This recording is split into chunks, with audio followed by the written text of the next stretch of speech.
So hello मेरे CMA inter के प्यारे प्यारे दोस्तों, कैसे हैं आप सब?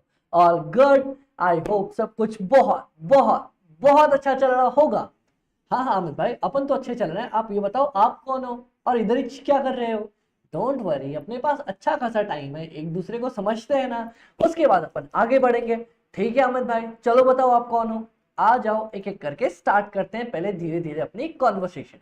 चलो, मैं हूं CA Amit Sharma. I am a chartered accountant. I recently cleared my CA examinations in May 23 and currently I am associated with fast education for some of the subjects that I love the most. Amit भाई क्या बात कर रहे हो? देखो, अगर मैं अपनी पूरी जर्नी की बात बताऊं ना, तो मैंने सीए कंप्लीट किया May 23 अटेम्प्ट में। उससे पहले I completed my articleship from KPMG, जहां पे मैंने ऑडिट पे पूरा काम किया था। और अपनी लास्ट ईयर ऑफ ट्रेनिंग में मैंने इंडस्ट्रियल ट्रेनिंग करी थी गोल्डमैन सैक्स से, जो one of the top most investment banking firm है। हाँ जी अमित भाई, नाम तो थोड़ा बहुत अपन ने भी सुन रखा है। वहां पे मैं एफपीएनए डोमेन में काम कर रहा था। अमित भाई, ये एफपीएनए डोमेन क्या है? देखो बताते हैं। क्या आपने कभी सोचा कि हम किसी चीज की कॉस्ट वगैरह निकाला करते हैं? हाँ अमित भाई, बताते ना कि यार इसका 10 रुपए दाम है, 20 रुपए दाम है। वो प्राइस कैसे निकलती है? क्या अब कभी आपने घर में मम्मी को बजट बनाते देखा है कि अजी सुनिए ना, इस बार 10 किलो आटा चाहिए, 5 किलो गेहूं चाहिए, और ये चाहिए और वो चाहिए, और इसके लिए इतने सारे रुपए चाहिए।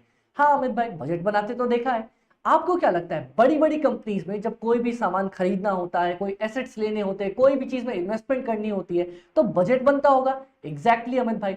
तो एंटायर कंपनी का एक्सपेंसेस, उसके बजट कैसे बनेगा, कितना एलोकेट करना है, ये सारी चीजें कवर करता है एफपीएनए डोमेन। मतलब अगर इन शॉर्ट बोलूं तो कॉस्ट, फाइनेंशियल मैनेजमेंट और स्ट्रेटेजिक मैनेजमेंट, ये ऐसे पेपर हैं जो एफपीएनए में सबसे ज्यादा काम आते हैं। और ये तीनों पेपर मैंने प्रैक्टिकली इंप्लीमेंट करके देखे हैं। तो अगर मैं बोलूं तो तीन ऐसे पेपर्स हैं जो मेरी जान है, जिनसे मैं बहुत ज्यादा मोहब्बत करता हूं। वो है कॉस्ट, फाइनेंशियल मैनेजमेंट और स्ट्रेटेजिक मैनेजमेंट। ठीक है अमित भाई, चलो समझ में आया, आप और आपकी मोहब्बत तो समझ में आ गई। अब आप ये तो बताओ कि आप यहाँ पे क्या कर रहे हो। मैं यहाँ पे अपनी मोहब्बत पूरी करने आया हूँ। है अमित भाई, क्या क्या क्या क्या क्या? देखो, I am associated with Fast Education as a faculty for CA inter, costing, financial management and strategic management. और भैया हमने तो एक चीज सोच ली थी, क्या? जहां हमारी मोहब्बत वहां पे हम बोले तो। फिर उसके बाद मैंने देखा कि बाबा, सीए में, इंटर में भी कॉस्ट हमारी जो पहली मोहब्बत है, वो फाइनेंशियल मैनेजमेंट, ओके अमित भाई, और मैनेजमेंट अकाउंटिंग, ये तीन ऐसे पेपर्स हैं जो सीएमए में अवेलेबल हैं। तो अपन ने सोचा जहां अपनी मोहब्बत वहां पे अपन। तो उसके बाद अब सीएमए इंटर वाले बडीज के लिए मैं लेने वाला हूं तीन पेपर्स। कौन कौन से? Paper number 8 cost accounting, paper number 11 financial management and paper number 12 management accounting. Amit भाई, एफएम में तो डाटा एनालिटिक्स भी है ना? अरे बाबा डोंट वरी, ये डाटा एनालिटिक्स हमारी पूरी एंड पूरी फाइनेंशियल मैनेजमेंट से ही रिलेटेड है। तो अगर मैं बोलना चाहूं आप लोगों को, तो रुको मैं जरा अच्छी सी राइटिंग में लिख के दिखाता हूं। ओके अमित भाई, तो अपने सीएमए वाले बडीज के लिए मैं लेने वाला हूं, कवर करने वाला हूं कुछ तीन पेपर्स। कौन कौन से अमित भाई? सबसे पहले पेपर नंबर 8 जो कि है आपका कॉस्ट अकाउंटिंग। उसके बाद आपका पेपर नंबर 11 जो कि है financial management and data analytics. और उसके बाद आपका पेपर नंबर 12 जो कि है हमारा मैनेजमेंट अकाउंटिंग। क्या बात कर रहे हो अमित भाई? एग्जैक्टली। आप में से बहुत सारे लोगों ने शायद शायद शायद शायद क्या यार, हमें उम्मीद है अच्छा खासा ही, कि आप लोगों ने हमारी वीडियो जरूर देखी होंगी, जिसमें हमने सीए इंटर की कॉस्ट, फाइनेंशियल मैनेजमेंट को बहुत ही ज्यादा प्यारे तरीके से कवर कर रखा था। हाँ अमित भाई, थोड़ी बहुत वीडियोस तो देखिए, एक बार जरा डिटेल में बता सकते हो क्या? एकदम बता सकते हैं आप लोगों को। पर उससे पहले वो चीजें तो अपन देखेंगे, एक बार देखते हैं कि हमारी जर्नी क्या कैसे होने वाली है। अमित भाई, जर्नी देखो, जब भी आप कहीं जाते हो, कहीं पहुंचने की ट्राई करते हो, कहीं आपका एंड गोल होता है, कुछ चीजें ऐसी होती है ना जो आपकी जर्नी स्टार्ट करने से पहले आपको पता होना चाहिए। अमित भाई, क्या क्या पता होना चाहिए? देखो, एक तो सबसे पहले पता होना चाहिए कि हमें जाना किधर है।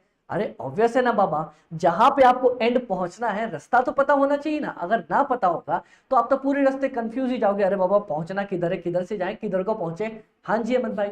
दूसरा आपको ये पता होना चाहिए कि अमित भाई क्या इस जर्नी में अपन अकेले होने वाले एकदम सुनसान बोरिंग से, या फिर हमारे साथ कोई होने वाला है। डन। थर्ड, आपको ये देखना है कि इस पूरी जर्नी में क्या क्या चीजें सीखने को, देखने को, समझने को मिलने वाली है। हाँ, तो आपकी सीएमए की जर्नी भी ना कुछ ऐसी ही है। अमित भाई सीएमए की जर्नी, अरे बाबा इतना टाइम इन्वेस्ट करते हो तो सीएमए भी आपकी जर्नी के बराबर हुई ना। कैसे अमित भाई? आपका एंड गोल है यहाँ पे कि आपको CMA cost and management accountant बनना है। हाँ जी अमित भाई, उसके लिए आपको सबसे पहले अपने सीएमए फाइनल्स क्लियर करने पड़ेंगे। उससे पहले अभी आपको सीएमए इंटर के एग्जाम्स क्लियर करने पड़ेंगे। हाँ जी अमित भाई, बात तो एकदम आपकी सही बोल रहे हो। चलो, तो जर्नी में ये तो पता चला हमें पहुंचना है सीएमए तक, chart cost and management accountant. पर उससे पहले अपना सीएमए फाइनल्स, उससे पहले सीएमए इंटर अपने को कंप्लीट करना पड़ेगा। तो सीएमए बनने के लिए अभी का मेरा करंट गोल क्या होगा? मेरे को सीएमए इंटर क्लियर करनी है। डन। सेकंड पॉइंट, अमित भाई इस जर्नी में कौन होने वाला है? ये आपको बंदा दिख रहा है क्या, एक डिग्री पकड़ा हुआ? हाँ जी अमित भाई, ये बंदा तो दिखाई दे रहा है, ये हूं मैं, आप जैसा जानते हो, सीए अमित शर्मा। मैंने अपने बारे में डिटेल्स दे दी है। तो पूरी आपकी इस इंटायर जर्नी में आपकी इन 3 पेपर्स के लिए, कौन कौन से अमित भाई? आपका पेपर नंबर 8, पेपर नंबर 11 और पेपर नंबर 12, इन 3 पेपर्स के लिए मैं आपके साथ होने वाला हूं। जब भी आपको जरूरत हो, जैसी भी जरूरत हो, आपका अमित भाई आपके लिए अवेलेबल रहेगा। अच्छा, हमारी क्लासेस स्टार्ट करने से पहले एक बहुत स्ट्रिक्ट नियम है, मैं बहुत खड़ूस टीचर हूं और मैं आपको पहले ही बता देता हूं। इनफैक्ट ये नियम तो आपको फॉलो करना पड़ेगा। जब आप अपनी आर्टिकलशिप पीरियड में जाओगे ना, आप देखोगे कि बड़ी बड़ी कंपनीज में, बड़े बड़े फॉर्म्स में, वहां पे कभी भी सर या मैडम का कल्चर अब नहीं चलता। कितने भी सीनियर आदमी हो, आप उनको नाम से ही रेफर करते हो। तो मैं अपनी क्लासेस में आपको 3 ऑफर देने वाला हूं। क्या बात कर रहे हो अमन भाई, ऑफर? हाँ जी, आप मुझे अपनी क्लासेस में या तो डायरेक्ट मेरे नाम अमित से रेफर कर सकते हो, या फिर आप मुझे अमित भाई बोल सकते हो, अमित भैया बोल सकते हो। बहुत सारे लोग मुझे अमित भाई करके बुलाते हैं, योर्स अमित भाई। ठीक है, तो आज से आप में से कोई भी मुझे कभी भी सर नहीं बुलाएगा, या तो बुलाओ अमित भाई या तो सीधा भाई बोलो, चलेगा अपने को। अरे अपन भाई वाला लेवल मेंटेन करके रखते ना, सर वाले लेवल में ना एक थोड़ा सा डाउट आ जाता है यार। अब पूछेंगे सर क्या बोलेंगे, सर को कैसा लगेगा, मैं कैसी सिली डाउट पूछ रहा हूँ। भाई वाले लेवल पे अरे भाई बताना यार, समझ नहीं आ रहा, तू तो भाई है ना अपना, है कि नहीं? हाँ जी अमित भाई। तो इसीलिए आप लोग कभी भी कोई भी कैसी भी डाउट हो, ये ना सोचना कि यार सर से पूछने जा रहा हूं, सर ये तो नहीं सोचेंगे कि इतनी टफ डाउट्स है, इतना सिली पूछ रहा है मेरे से, क्या क्या पूछ रहा है। आप अपने भाई से पूछने जा रहे हो और भाई से कभी भी पूछने में कोई संकोच नहीं रखते। डन अमित भाई, done done done done done. उसके बाद अब थर्ड इंपॉर्टेंट चीज आती है कि आपकी जर्नी में क्या क्या चीजें होने वाली है, कौन कौन सी चीजें, कैसे कैसे अपन पढ़ने वाले हैं। अगर मैं आपको बताऊं ना, ये जो आपकी पूरी कॉस्ट एंड मैनेजमेंट अकाउंटेंट में हमारा पेपर नंबर 8 कॉस्टिंग की जर्नी होने वाली है, इसमें आपको 3 प्यारी चीजें मिलने वाली है। अमित भाई कौन कौन सी? सबसे पहले आपको मिलने वाला है हमारा प्यारा सा हैंड रिटन नोट्स। अमित भाई क्या हैंड रिटन नोट्स मतलब? वो हाँ, वो हैंड रिटन वाली, वो राइटिंग में ऐसे प्रिंट करवा के दे दोगे ना? अरे ना बाबा, क्या बात कर रहे हो, सीए इंटर में इतने प्यारे हमारे दोस्तों ने फायदा उठाया, तो क्या हमारे सीए में बडीज का मन नहीं होएगा कि हम भी फायदा उठाएं? देखो, ये है हमारे कलरफुल हैंड रिटन नोट्स। अरे ये तो क्वेश्चन बैंक है। ये रहे हमारे कलरफुल हैंड रिटन नोट्स, जिसमें बहुत ही ज्यादा प्यारे तरीके से मैंने खुद अपने हाथों से आपके लिए नोट्स बनाए। जरा एक बार ये सोचो, कैमरे के ना इस तरफ आके सोचो कि अगर आपके टीचर खुद स्टूडेंट बन के आप लोगों के लिए नोट्स बनाए तो क्या शानदार मक्खन मस्त नोट्स बनेंगे ना? हाँ जी अमित भाई। तो उसी तरीके से नोट्स मैंने आपके लिए बना रखे हैं, जिसमें आपकी पूरी कॉस्टिंग को अराउंड 100 पेजेस में मैंने कवर कर रखा है। अब समझना, अगर ये 100 पेजेस कर ले अमित भाई तो अपन पास हो जाएंगे क्या? मेरी बात सुनो, जब भी आप चाहे कोई भी अपना पेपर उठा के देख लो, कैसा भी पेपर हो, एटलीस्ट 40 से 50% ऑफ द पेपर आपका डायरेक्ट कंसेप्ट्स पे बेस्ड आता है। कि अगर आपको कंसेप्ट्स आती है और आपने बेसिक क्वेश्चन कवर कर रखे हैं तो आपके पूरे के पूरे आप 40 to 50% मार्क्स लेके आ सकते हो। तो अगर आपने मेरे साथ बने हुए रह के अच्छे से पूरी ये बैच कंप्लीट करी, कंसेप्ट नोट्स भी कवर कर लिए ना क्वेश्चंस के साथ बेसिक्स, तो आपके आराम से 40 to 50% मार्क्स तो कहीं गए ही नहीं। तो गाइस एक बात याद रखो, मैं कभी भी आपको पास कराने के लिए नहीं पढ़ाने वाला। क्यों अमित भाई, क्यों? हमें क्या पास नहीं कराओगे? हम क्या आपके एकदम अच्छे नहीं लगते क्या? अरे बाबा, हमारी जर्नी ही 40-50% से आगे स्टार्ट होने वाली है, क्योंकि बेसिक कंसेप्ट नोट्स कवर करने के बाद इतना तो आपको अच्छे से आ ही जाएगा कि आप 40 से 50% इजिली सिक्योर कर सकते हो। इसके बाद हम आपके लिए लेके आए ready to go question bank. बोले तो अमित भाई, एक ऐसा क्वेश्चन बैंक जिसके बाद आप पूरी तरीके से तैयार होगे कि जो भी एग्जाम्स के क्वेश्चन है आप उसको कवर कर सकते हो। एक बार आपने कंसेप्ट नोट्स पढ़े, हाँ जी अमित भाई, उसके बाद आप तैयार हो अपने सारे क्वेश्चंस करने के लिए जो भी आज तक आपको एग्जाम्स में आए हैं, आएंगे और कवर होने वाले हैं। ये कवर करते ही आप आराम से नेक्स्ट 60% से लेके 85% तक की रेंज में लैंड कर जाओगे, अगर आपने क्वेश्चन बैंक अच्छे से कवर कर ली। क्या बोल रहे हो अमित भाई? अरे हाँ बाबा हाँ।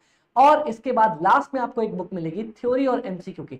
हाँ जी अमित भाई, देखो आपने पेपर देखा होगा, अगर आपने नहीं देखा होगा तो हम दिखाते हैं।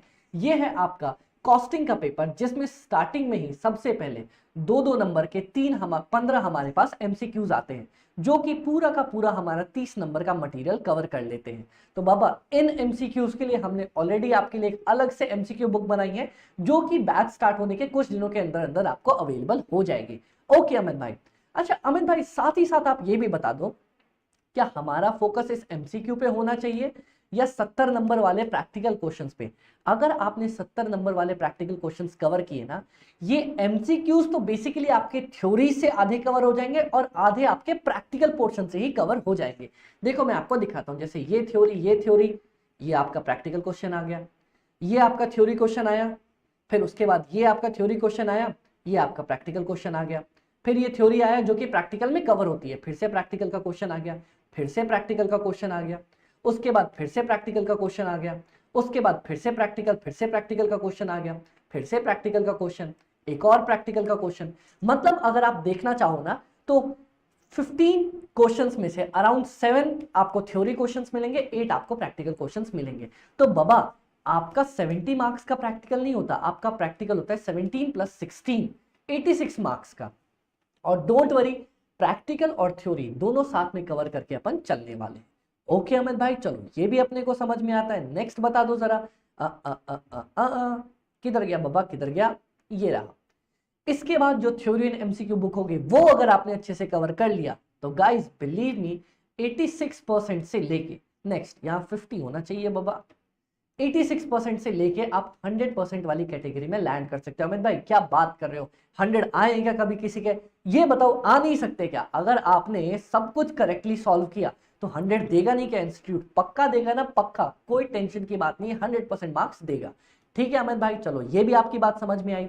अब अमित भाई जरा एक बार बता दो आपकी बैच की डिटेल्स के बारे में। जैसा आप लोग जानते हो, हम आपके लिए पेपर नंबर 8 कॉस्ट अकाउंटिंग की बैच लेके आए हैं, जिसमें हमारे पास हमारी पूरी की पूरी बैच कवर करी गई है 150 से 160 आवर्स में। अमित भाई इतने टाइम में हो जाएगा क्या? अरे इतने मक्खन तरीके से होगा ना, आपको लगेगा अमित भाई पढ़ भी लिया, रिवाइज भी हो गया, समझ भी आ गया, कंसेप्ट भी कवर हो गया, सब कुछ हो गया। ओके, 75 डेज की बैच होगी, 2 आवर्स की ईच बैच होगी। थोड़ा बहुत 10-15 मिनट ऊपर नीचे होगा तो आई होप आप लोग गुस्सा नहीं करोगे। डन अमित भाई। इसके बाद पूरा हमने ICMAI का मटेरियल कवर कर रखा है। कोई भी ऐसा कंसेप्ट नहीं होगा जो आपको लगेगा अमित भाई ये तो मिला ही नहीं, मैंने मैच करके भी देख लिया। अपन सब कुछ साथ में कवर करके चलेंगे। ओके अमित भाई। इसके बाद आपको आपको आपको 5 यूनिट टेस्ट और 3 फुल टेस्ट मिलने वाले हैं।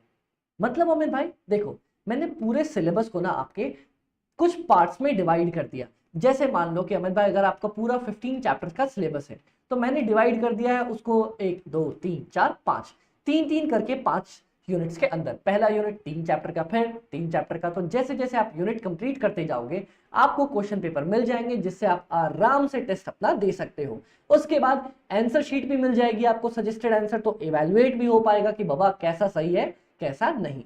तो हमारे साथ आप पढ़ने भी वाले हो, सीखने भी वाले हो, प्रैक्टिस करने भी वाले हो, गलतियां करने भी वाले हो, सुधरने भी वाले हो, और बहुत सारी चीजें। ठीक है अमित भाई। अमित भाई एक बात बता दो, आपने ये अपने कलरफुल नोट्स तो हमें दिखाए जो इतने प्यारे तरीके से आपने खुद से लिख रखे हैं। जैसे आप देख रहे हो ये फर्स्ट चैप्टर के नोट्स हैं, ये वो नोट्स हैं जो अभी हम साथ में मिलकर कवर करने वाले हैं। इसके बाद आप नेक्स्ट यहाँ पे देख पा रहे हो हम आपको कलरफुल क्वेश्चन बैंक भी देने वाले हैं। एंड यकीन मान लो गाइस, कलरफुल क्वेश्चन बैंक का इतना प्यारा फायदा होता है जब आप क्वेश्चंस प्रैक्टिस कर रहे होते हो। कभी भी आपको ऐसा नहीं लगता कि अमित भाई यार कितना बोरिंग बनता चला जा रहा है, अपने पास समझ ही नहीं आ रही चीजें, कितना एकदम मतलब बोरिंग मटेरियल हो रहा है। इतने कलरफुल तरीके से किताब बनाई है, ये देखो ये रही किताब, उसके बाद ये रहे अपने सारे जितने भी कलर्ड नोट्स अपन बना सकते थे अपन ने बनाए, ताकि आपको कभी भी कोई पंगा ना लगे। ठीक है अमित भाई, और बोरियत फील ना हो। बुक्स ऐसी होनी चाहिए कि यार जब आप बोर हो रहे हो तब उनको ओपन करो, और मैंने अपनी बुक्स ऐसे बनाई कि जब आप पढ़ पढ़ के बोर हो जाओगे तब बोलोगे यार अब लेके आओ अमित भाई का सब्जेक्ट, अब हम पढ़ेंगे, अब उसमें मजा आएगा। डन? ओके अमित भाई। इनफैक्ट इसके बाद ना जो सब लोगों को सबसे बड़ी टेंशन होती है कि अमित भाई चलो हम आपके सामने तो नहीं बैठे, हम आपसे ले रहे हैं ऑनलाइन का कोर्स, आपसे बातें मान लो गपशप करनी हो, कोई डाउट्स पूछना हो, कैसे हो पाएगा? तो तीन चीजें हैं यहाँ पे। कौन कौन सी? सबसे पहला है हमारा टेलीग्राम चैनल, जिसमें fast cost FM by AB, ये टेलीग्राम चैनल है जिसमें आपकी कोई भी कैसी भी कभी भी जो भी डाउट्स हो आप हमसे आराम से पूछ सकते हो। जितने भी कोर्सेज के अपडेट्स हुए, नोट्स हुए, फ्री नोट्स हुए, फ्री क्वेश्चंस हुए, जो भी जैसी चीज आपको लगेगी वो हम आपको टेलीग्राम पे प्रोवाइड करते हुए चलेंगे। क्या बात कर रहे हो अमित भाई? हाँ जी। इसके बाद हमारा YouTube channel fast cost FM by AB, जैसा आप देख पा रहे हो सकता है ये पहला लेक्चर आप यूट्यूब पे देख रहे हो, और अगर ना तो गाइस फटाफट से तो सबसे पहले तो यहां से उठो, भागो और इस चैनल को सब्सक्राइब करो, क्योंकि जितना भी नया कंटेंट, रिवीजन हो गई, मैराथन हो गई, फ्री में कंटेंट्स हो गए, वो सब आपको इसी चैनल पे मिलने वाले हैं। ठीक है अमित भाई, आपकी ये बात भी हमने समझी। इसके बाद अगर मान लो आपको ऐसा लगे कि अमित भाई डाउट्स तो अपने क्लियर ना हो रहे यार, एक बार आपसे बात करनी है, एक बार समझना है, ठीक है बाबा, तो ये रहा मेरा पर्सनल व्हाट्सएप नंबर 7903479393, जिस पे आप मुझे कभी भी एनी टाइम व्हाट्सएप कर सकते हो अपनी डाउट्स के रिजोल्यूशन के लिए। प्लीज रिक्वेस्ट है कॉल हल्का सा अवॉइड करना, क्योंकि मैं कभी क्लासेस में होता हूँ, कभी रिकॉर्डिंग्स पे होता हूँ, कभी कभी क्या होता है ना, स्टूडेंट्स रात के 2 बजे फोन करते हैं, हेलो अमित सर से बात हो रही है? मैं बोला हाँ भाई बोल तो अमित भाई रहा हूँ, अमित भाई डाउट है। अब 2 बजे आपके अमित भाई आधी नींद के अंदर होते हैं और स्टूडेंट्स डाउट पूछ लेते हैं, तो आप अगर मेरे को व्हाट्सएप ड्रॉप करके रखोगे तो पक्का मैं जब उठूंगा सुबह तो सबसे पहले आपकी डाउट ही रिजॉल्व करके दूंगा। इसीलिए ट्राई करना, कभी भी कोई डाउट्स हो आप आराम से मुझे व्हाट्सएप कर सकते हैं। चलो अमित भाई ये तो हो गई आपके बारे में डिटेल्स। अब मैं आप लोगों से एक रिक्वेस्ट करूंगा, क्या जो भी ये क्लासेस देख रहा है आप मुझे अभी एक मैसेज भेजने वाले हो। अमित भाई कैसा मैसेज? चलो मैं मैसेज भी ड्राइव कर देता हूं। प्रिय प्रधानाचार्य, सेवा में सविनय निवेदन यह है कि, अरे ऐसा नहीं करना, आपको सिर्फ मैसेज कुछ ऐसा ड्रॉप करना है। हाय अमित भाई, this is dash dash dash, आपका जो भी नाम है, फ्रॉम, आप कहां से हो और आप ये बैच कहां पे देख रहे हो, taking your classes on YouTube पे या लेक्चर या पेन ड्राइव, जैसे भी जिस भी मोड पे हो। और सबसे पहले अभी आपको बताना है कि आपका क्या टारगेट होने वाला है अपने एग्जाम्स को लेके। लेट से मान लेते हैं आपका टारगेट कि अमित भाई मैं 60 का स्कोर करके चल रहा हूं, सोच रहा हूं 60 लेके आऊंगा। मैं इवेलुएट करूंगा कि आप किस लेवल के आदमी हो, क्योंकि बाबा कोई भी टारगेट ना शुरू में फिक्स करने से फायदा नहीं होता। क्यों? क्योंकि अपन मेहनत से उस टारगेट को बहुत आगे लेके जा सकते हैं। तो अगर आपका टारगेट 60 का है, मैं आपको पूछूंगा भाई 80 का क्यों नहीं रखा, आप बोलोगे अमित भाई इसलिए नहीं रखा, वो गलतियां मैं ठीक कराऊंगा। अगर आपका टारगेट 80s का है, मैं बोलूंगा भाई क्या हम 90s का कर सकते हैं क्या? अमित भाई कर तो सकते हैं, अगर ये मुझे मिल जाए तो वो मैं आपको प्रोवाइड करके दूंगा। अगर आपका टारगेट 90s का है तो मैं बोलूंगा भाई इस 90s के टारगेट को मेंटेन कैसे रखना है और 90 से 100 की रेंज में कैसे जंप करना है। तो गाइस जो भी आपका लेवल हो, आप अपना लेवल मुझे मैसेज करोगे कि अमित भाई मैं इतना प्लान कर रहा हूं, क्या हम इससे ऊपर जा सकते हैं? उसके बाद टेंशन ना लो, कॉस्ट एफएम और मैनेजमेंट अकाउंटिंग में आपका अमित भाई अब आपके साथ है। तो जो भी चीजें होंगी, जो भी डाउट्स होंगी, आप और मैं मिलके कवर करने वाले हैं। और ऐसा कतई ना सोचना कि आप कॉस्ट एंड मैनेजमेंट अकाउंटिंग या कॉस्ट अकाउंटिंग मेरे से पढ़ने आए हो। क्यों? क्योंकि मैं यहां आपसे पढ़ने आया हूं। मैं चीजें सिखाऊंगा नहीं, मैं आपको बोलूंगा भैया मुझे ये चीज सिखाओ। मैं आपसे पूछूंगा भाई ये है क्या, आप बोलोगे हाँ अमित भाई ऐसा ही होता है, फिर हम चीजें सीख जाएंगे। तो मैं सिखाने नहीं आया, मैं आपसे सीखने आया हूं यहाँ पे। अब कोई बोलेगा अमित भाई ये सीखने के पैसे दो, सीख तो आप हमसे रहे हो, सीखने के पैसे दो, तो बाबा थ्री इडियट्स में ना एक बहुत प्यारी कंसेप्ट है। सर मैं ये नहीं बता रहा कि क्या पढ़ाना है, वो तो आप हमसे अच्छा पढ़ा लोगे, मैं ये बता रहा हूँ पढ़ाते कैसे हैं। तो बाबा मैं ये बताऊंगा कि सीखते कैसे हैं। ठीक है, ओके अमित भाई, चलो समझ में आया। अमित भाई अब जरा ये बताओ हम क्या करने वाले हैं। आपने मेरे बारे में जाना, ठीक है, मैंने आपके बारे में जाना, ठीक है, हम दोनों ने मिलके कोर्स के बारे में जाना। अमित भाई कोर्स के बारे में तो जाना ही नहीं। यही तो बात है बाबा, हम दोनों आपस में इंट्रोड्यूस कर चुके हैं। अब हम सबसे पहले मिलके कोर्स के बारे में देखेंगे कि ये कॉस्टिंग, जो हमारा कॉस्ट अकाउंटिंग का पेपर है, वो कवर क्या करवाता है। पहले ये तो पता चले अरे भैया करना क्या है हमें इस पूरी जर्नी में। ठीक है, आ जाओ। तो मैं सबसे पहले आपको यहां पे हमारा सीएमए का जो नया सिलेबस है, अरे रे ये तो गायब हो गया। हमारा सीएमए का जो नया सिलेबस है आपको दिख नहीं रहा, अब दिखेगा। सीएमए का न्यू सिलेबस, सिलेबस 2022, इनमें कौन कौन सी चीजें अपने को पेपर नंबर 8 के लिए कवर करनी है वो बता के आपको चलने वाला हूं। ठीक है अमित भाई, तो आ जाओ एक एक करके चीजें देखते हैं। देखो सबसे पहले तो ये हमारा पेपर 100 नंबर का होने वाला है। नहीं, मैं नहीं मानता। वाह वाह वाह वाह वाह अमित भाई, वाह वाह वाह, क्या बोल दिया क्या बोल दिया, मजेदार मजेदार मजेदार। अरे रुको रुको, हमारा पेपर 100 नंबर का होने वाला है, लेकिन लेकिन लेकिन इधर आओ, पेपर देखते हैं अपन। ठीक है, ये देखना 30 नंबर के आपके पास एमसीक्यूज आए, 30 मार्क्स का आपका एमसीक्यूज हो गया। ओके ओके ओके ओके, उसके बाद answer any 5 questions from question 2 to 8, 2 से 8 तक, मतलब 2 3 4 5 6 7 8। अमित भाई 5 6 7 7 क्वेश्चन, 7 क्वेश्चन 14 मार्क्स के हैं अमित भाई। क्या क्या क्या क्या क्या क्या क्या, ये देखो 7 into 4 28, हाथ लगा 1, 98 नंबर। तो मतलब अमित भाई 98 नंबर अपने इधर और 30 नंबर उधर। क्या बात कर रहे हो कि 130 नंबर का पेपर आने वाला है क्या? अपने को आपने तो 100 ही बोला था। अरे बाबा ये देखो, आपके पास यहाँ पे आपको 7 क्वेश्चंस दिए जाएंगे, 2 3 4 5, 5 में भी 5 में भी 5 में भी, उसके बाद 6 7 8, 8 आपका थ्योरी क्वेश्चन होता है, थ्योरेटिकल क्वेश्चन, पूरी इसमें थ्योरी पूछी जाती है। इनमें से आपको कोई भी 5 बनाने होते हैं। मतलब अमित भाई अगर अपन थ्योरी ना पढ़ के जाए, मेरी बात सुनना सुनना, ऐसा कोई ट्रिक एंड ट्रिक्स नहीं बता रहा, पर थ्योरी ना पढ़ के जाए तो थ्योरी क्वेश्चन को ऑप्शन में छोड़ सकते हैं। उसके अलावा भी मेरे पास एक क्वेश्चन होता है ऑप्शन में छोड़ने के लिए। हाँ जी अमित भाई, पर अभी तो तुम शुरू कर रहे हो, अभी थ्योरी और प्रैक्टिकल ये सब क्या करना। पर हाँ एक बात मैं आपको पहले ही बता देता हूँ, फुल फोकस रखना प्रैक्टिकल पार्ट्स के ऊपर। अमित भाई ऐसा आप क्यों बोल रहे हैं, वो भी क्लास के स्टार्ट में? क्योंकि प्रैक्टिकल में अगर आपने सही बना दिया तो फुल ऑन फुल नंबर मिल जाते हैं, नंबर कटने के चांसेस नहीं होते। तो बहुत अच्छा चांसेस होता है कि आप बहुत अच्छे अच्छे अच्छे मार्क्स स्कोर कर सको। ठीक है अमित भाई, चलो आपकी बात भी हमने मानी। ओके, तो ये पेपर इन्होंने तो कहा 100 मार्क्स का, ठीक है, लेकिन मैं कहना चाहूंगा पेपर है 100 का आउट ऑफ 130 मार्क्स।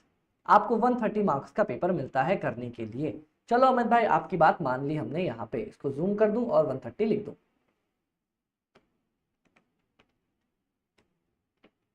ओके, मानिए आपकी बात।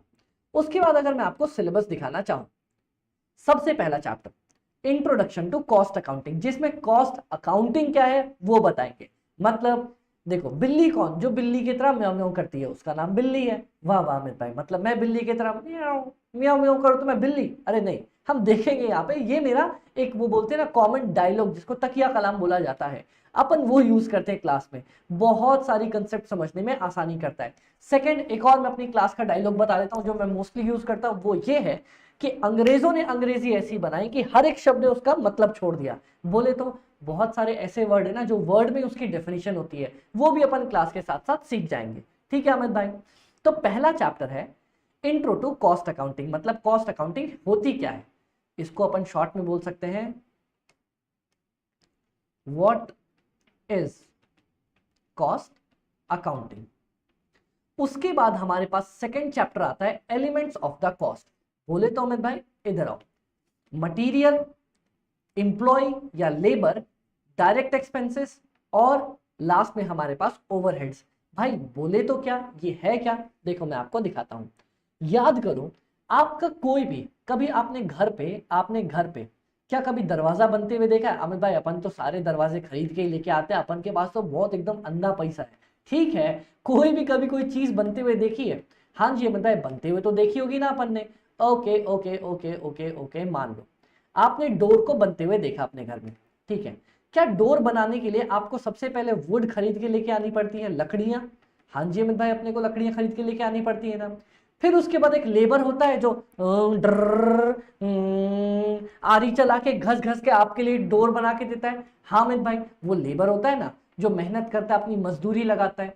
ठीक है, क्या उसके बाद कुछ ऐसे खर्चे होते हैं जो ना ही मटेरियल होता है ना ही लेबर होता है, फिर भी आपको लगता है? जैसे अपन आगे आगे सीखेंगे, बहुत सारे ऐसे खर्चे होते हैं। रॉयल्टी का खर्चा होता है, किसी स्पेशल मशीन को रेंट पे लाने का खर्चा होता है, बहुत सारे खर्चे होते हैं। ठीक है अमित भाई, उसके बाद आता है हमारे पास एक ओवरहेड्स का खर्चा। ओवरहेड्स बोले तो कुछ ऐसे कॉमन खर्चे जो डायरेक्टली मेरे प्रोडक्ट से रिलेटेड नहीं होते। अमित भाई बोले तो अपन डिटेल में सीखेंगे, पर अभी तो बेसिकली आप मेरे को बताओ, क्या मटेरियल लगता है? हाँ जी अमित भाई, मटेरियल यूज किया जाता है ना सामान को बनाने के लिए, तो उसके लिए हमारे पास ऑटोमेटिकली एक अलग चैप्टर आ गया मटेरियल कॉस्टिंग का। क्या बात कर रहे हो अमित भाई? हाँ जी बाबा हाँ। उसके बाद हमारे पास लेबर की हमें जरूरत पड़ती है, जो बेचारा मेहनत करेगा। दुनिया में हम आए हैं तो जीना ही पड़ेगा, जिंदगी है अगर जहर तो उस जहर को पीना ही पड़ेगा। हाँ, मतलब हमारा लेबर वाले भैया जो अपनी मेहनत मजदूरी लगा के क्या करते हैं, पैसे कमाते हैं। उसके बाद आता है हमारे पास डायरेक्ट एक्सपेंसेस, जो कुछ अलग और खर्चे भी लगा करते हैं। उसके बाद ओवरहेड्स, ये भी अपन डिटेल में अभी सीखेंगे। ओके अमित भाई, तो हमारा बेसिकली तो यहीं पे कवर हो गया। और एक बात मैं आपको बता दूं, मुझे दुनिया में बहुत लोग मिलते हैं जो चार्टर्ड अकाउंटेंसी में भी और सीए में भी बोलते हैं, कॉस्ट और एफएम ऐसा पेपर है ना जो बच्चा जिंदगी में पहली बार देखता है, तो उसको तो बहुत ज्यादा डर लगता है इस पेपर से। अरे बाबा, कॉस्ट और एफएम ही ऐसा चैप्टर है, ऐसा सब्जेक्ट है, ऐसा पेपर है जो आप बचपन से करते हुए आ रहे हो। कैसे अमित भाई? क्या आपने कभी सामान की कॉस्ट नहीं निकाली? यार इसमें 10 रुपए की लकड़ी लगेगी, 5 रुपए का ये लगेगा, 5 का ये लगेगा, ठीक है भैया 20 रुपए टोटल लगने वाले हैं। इसी को तो अपन कॉस्ट के सब्जेक्ट में कॉस्ट शीट बोलते हैं, जिसमें कौन कौन सा खर्चा लगा आप निकालते हो। ठीक है अमित भाई, कॉस्ट शीट अपने को पता है। क्या आपको नहीं पता क्या मटेरियल किसको बोलते हैं? हाँ अमित भाई, जो भी हार्ड ठोस मजबूत सामान यूज किया जाता है कुछ बनाने के लिए। जैसे मान लो ये अपन ने चेयर बनाई। आपको मेरी चेयर दिख रही है क्या? अगर आप देख पाओ, रुको मैं आपको दिखाता हूँ हल्का सा साइड होके। हाँ अमित भाई, आई आई आई आई आई, हाँ ये चेयर आपको, अरे इधर से ना दिख रही, इधर से। हाँ, अब आपको ये चेयर दिखाई दे रही होगी जिसपे मैं बैठा हूँ। रुको, ऐसे नहीं तो मैं उठ के ही दिखाऊं आपको। ओके अमित भाई, ये देखो ये देखो, क्या आपको ये चेयर दिखाई दे रही है? हाँ जी अमित भाई, ये चेयर तो दिखाई दे रही है। इस चेयर को बनाने के लिए अगर मैं उठा के दिखाना चाहूँ, एक सेकेंड, ये आपको चेयर दिख रही होगी। हाँ जी अमित भाई, ये चेयर तो हमें दिखाई दे रही है। इस चेयर को बनाने के लिए आपको क्या लगता है क्या क्या चीजें लगी होगी? ये प्लास्टिक लगा होगा, लगा होगा, ये नेट लगा होगा, लगा होगा, ये फोम का यूज किया गया होगा। हाँ जी अमित भाई, फोम का भी यूज किया होगा। थक गए यार, इतनी भारी चेयर उठा उठा के आपके लिए, बताओ हम तो मेहनत मजदूरी कर रहे हैं। हाँ अमित भाई, तो ये सारी चीजें अपने यूज में आई होंगी इस चेयर को बनाने के लिए। इसे बोला जाता है मटेरियल। तो क्या आपने कभी मटेरियल नहीं देखा क्या अमित भाई? जिंदगी में देखा है ना। ठीक है, उसके बाद क्या आपने कभी लेबर को काम करते नहीं देखा? आपका घर बना होगा, उसमें मजदूर ने काम किया होगा। हाँ जी अमित भाई, चलो एक बात बताओ, आपका घर बना, घर बनाने के लिए ईंटों का यूज किया गया। हाँ, क्या वो मटेरियल था? एकदम मटेरियल था। क्या मेहनत मजदूरी जो मजदूरों ने करी वो लेबर था? हाँ अमित भाई, वो लेबर था। उसके बाद मटेरियल तो आपने सीख लिया, लेबर भी आपने बचपन में देख रखा है। क्या आपने कभी जिंदगी में बजट बनाया है? भाई ये क्या होता है, ये कौन सी चिड़िया का नाम है? क्या हर महीने आप मम्मी को देखते नहीं हो? सुनिए जी, सुनिए ना, मुझे चाहिए 10 किलो आटा, दाल चाहिए अपने को तूर की 5 किलो, अरहर की दाल 5 किलो, नमक चाहिए 2 पैकेट, टूथपेस्ट चाहिए ये वाला, फिर ये वाला, फिर ये वाला। क्या आपकी मम्मी महीने का राशन नहीं बनाती, महीने का बजट नहीं बनाती? क्या आपने कभी दोस्त को जब बर्थडे पार्टी दी होगी, भाई मुझे दोस्त को 10 रुपए के समोसे खिलाने हैं, 5 की एक चॉकलेट दे दूंगा, 10 रुपए का ठंडा पिला के टरका दूंगा उसको, और 2 रुपए की टॉफी भी दे दूंगा। तो टोटल मेरे लग रहे 27 रुपीज। और मान लो भैया मेरे पास है 10 दोस्त, तो हो जाएगा 270 रुपए। 30 रुपए तो मुझे वो अपनी वो स्पेशल वो है ना वो प्यारी सी, उसको भी तो कुछ अलग से देना है, तो 30 रुपए उसके लिए रख लेता हूँ। और बर्थडे मेरा है तो 100 रुपए तो मुझे भी चाहिए होंगे। तो एक काम करता हूँ, मम्मी से सीधा 400 रुपए मांग लेता हूँ। क्या आपने कभी बचपन में ऐसा नहीं किया? अमित भाई किया है। इसी को तो हमारे कॉस्ट अकाउंटिंग में बजट वाला चैप्टर बोला जाता है, जब हम बजट बनाते हैं हर एक चीज का कि मुझे क्या चाहिए, कितना चाहिए, क्यों चाहिए। ठीक है अमित भाई, ये भी हमने पढ़ रखा है। चलो मैं अगर आपको इसका 3rd चैप्टर दिखाऊं, किधर गया हमारे पास, 3rd नहीं लास्ट में होगा, ये देखो बजट्स हमारे पास एक चैप्टर है। ठीक है अमित भाई, उसके बाद job costing, batch costing, contract costing, ये सारे चैप्टर्स जब हम पढ़ेंगे तो देखेंगे कि हमने जिंदगी में कभी ना कभी इनका काम देख ही रखा होगा। जैसे प्रोसेस कॉस्टिंग की अगर मैं बात करूं, क्या है भाई देखना, क्या आपने कभी देखा है किसी एक प्रोडक्ट को बहुत सारी प्रोसेस से बनते हुए? मतलब अमित भाई मतलब ध्यान से देखना, अगर आपको चीनी बनानी है, सबसे पहले चाहिए आपको लंबे लंबे शुगर केन, है ना? ठीक है, ये जाएगा मशीन के अंदर, यहां से शुगर केन से वो बनाएंगे गुड़। ठीक है, गुड़ बनाने के बाद उसको प्रोसेस करके बनाएंगे अपन चीनी।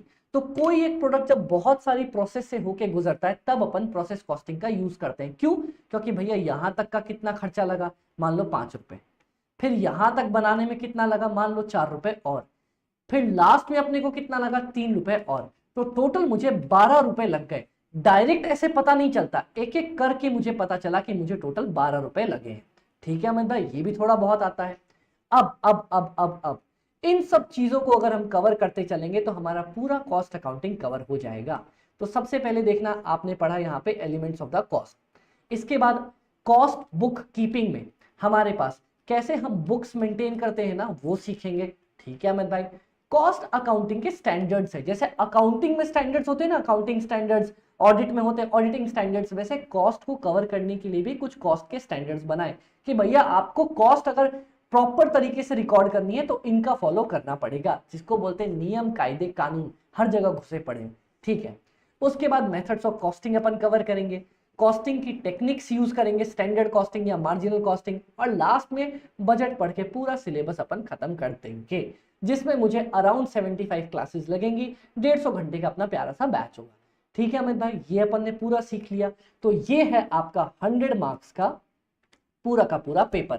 And believe me guys, believe me, जब हम अपनी लास्ट क्लासेस तक पहुंचेंगे, मैं आज ही आपको बोल रहा हूं, आप मेरे को बोलोगे कि अमित भाई इतने प्यारे तरीके से, इतने मस्त मक्खन तरीके से हमने सॉल्व किया, ऐसा क्वेश्चन ही कोई नहीं है जो अपने को सॉल्व नहीं होता, सब बनते चले जाते हैं प्रॉपर नोट्स के थ्रू। तो गाइज यकीन मानो, अगर आपने अपने अमित भाई को चूज किया है ना, तो a big big big thank you. And believe me, मैं आपके साथ एंड तक रहने वाला हूं, जब तक मैं आपके एग्जाम्स क्लियर ना करा दूं उस डेट तक आपके अमित भाई आपके साथ है। और उसके बाद भी अगर आपको अमित भाई भूले भटके याद रह गए कि अरे हाँ यार इंटर में पढ़ा था इनसे थे, तो मैं आपको जरूर मिलूंगा। ओके अमित भाई, चलो इतना करने के बाद अब हम आज क्या करने वाले हैं? अमित भाई पहली क्लास है, क्या करने वाले हो? कुछ एकदम पढ़ाई वढ़ाई होगी क्या?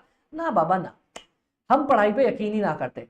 पहली क्लास है, थोड़ी गुफ्तगू होंगी, बातें होंगी, दोस्ती होगी, यारी होगी, भाईचारा होगा, उसके बाद अपन पढ़ना स्टार्ट करेंगे। ठीक है, तो आज की क्लास में मैं आपको बस बेसिक्स में इंट्रोडक्शन टू कॉस्ट अकाउंटिंग वाला पार्ट पढ़ाने वाला हूं कि भैया कॉस्ट किसको बोलते हैं, कॉस्ट अकाउंटिंग किसको बोलते हैं, कॉस्ट मैनेजमेंट अकाउंटिंग किस उड़ती चिड़िया का नाम है, ये सारी चीजें अपन कवर करने वाले हैं। ओके अमित भाई, very good good good good good. तो आज की क्लास में अपना टारगेट बस इतना ही होगा कि अपन कॉस्ट अकाउंटिंग का बेसिक सा पार्ट कवर करें। ठीक है अमित भाई, इसके बाद अपन धीरे धीरे बढ़ते बढ़ते चीजें सीखेंगे, जिसमें से मैं सबसे पहले आपको पढ़ाने वाला हूं, किधर गया किधर गया किधर गया, किधर भग गया भैया, ये preparation of the cost sheet. तो सबसे पहले तो आपको मैं पढ़ाऊंगा इंट्रोडक्शन, उसके बाद कौन कौन से कॉस्ट के पार्ट्स होते हैं, और उसके बाद अपन आने वाली कुछ क्लासेस में कॉस्ट शीट को कवर करके चलेंगे। तो अपना पहला टारगेट इसे कवर करना।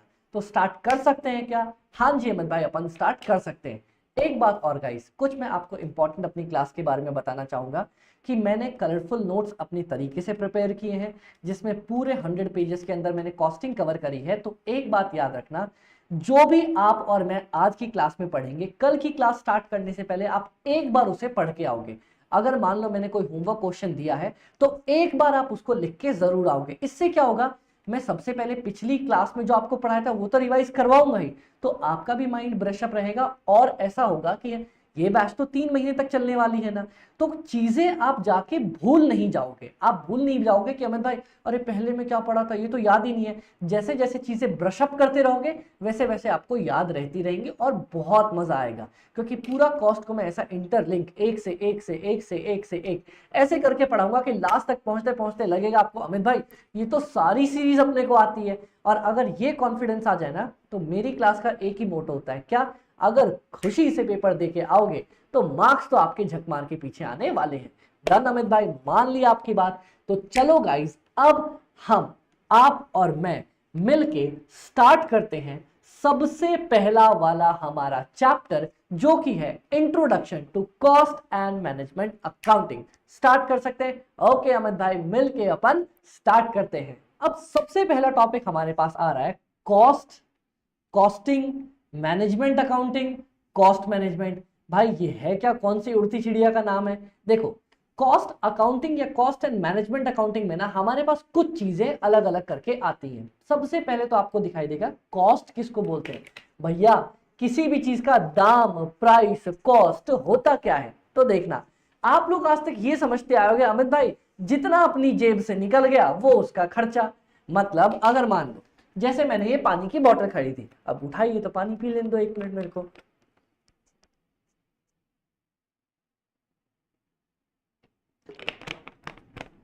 हाँ, अब मान लो अगर मैंने ये पानी की बोतल खरीदी, ठीक है अमित भाई, इसको खरीदने में मेरे 20 रुपए लग गए। ओके अमित भाई, तो वो तो इसकी कॉस्ट हो जाएगी। हाँ, पर कॉस्टिंग में एक अलग कंसेप्ट भी और जुड़ता है।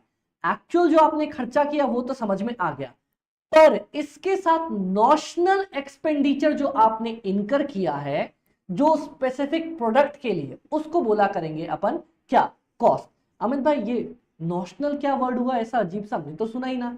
देखो एक्चुअल तो आपको पता है, मान लो होगा क्या ना, देखना नीचे मैंने मेरे घर के नीचे एक शॉप है। मान लो मेरे पास घर के नीचे एक खाली ना दुकान पड़ी हुई थी, एक कमरा पड़ा हुआ था। मैंने क्या किया, उस दुकान में पेंटिंग वेंटिंग ये वो दिस दैट फलान ढिकान खर्चा करके शॉप को ओपन कर लिया। ठीक है, इसमें मान लो शॉप को ओपन करने में मेरे खर्चे लग गए, मान लो कुछ इधर उधर करके मान लो 5,000 का खर्चा आ गया। ठीक है, पर अब सोचना, आप लोग बोलोगे अमित भाई शॉप ओपन करने में अपना तो 5,000 का खर्चा पड़ा है, लेकिन अगर मैं इस शॉप को किसी को किराए पे चढ़ा देता ना, तो वो आदमी मुझे आराम से हर महीने के 10,000 रुपए देता। ठीक है भैया, चलो अपने को समझ में आया, अगर मैं इस शॉप को किराए पे दे देता तो 10,000 रुपए मेरे को आ जाते। लेकिन अब एक बात बताओ, क्या ये 10,000 रुपए अब मैं नहीं कमा पाऊंगा? मतलब अमित भाई क्या क्या क्या क्या क्या? अब देखना, आपके पास नीचे दुकान थी, ठीक है, आपने किसी को किराए पे देते तो 10,000 रुपए मिलते, आपने खुद उसमें दुकान खोल ली, क्या वो 10,000 रुपए की इनकम आपकी लॉस्ट हो गई?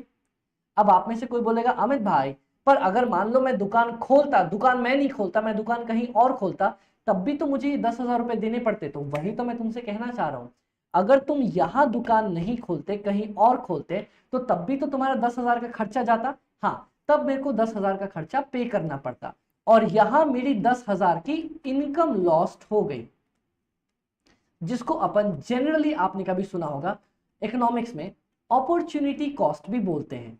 कि भैया अगर मैं कुछ काम कर रहा हूं जिसकी वजह से मेरी कोई इनकम का नुकसान हो रहा है, उसको अपन अपॉर्चुनिटी कॉस्ट बोला करते हैं।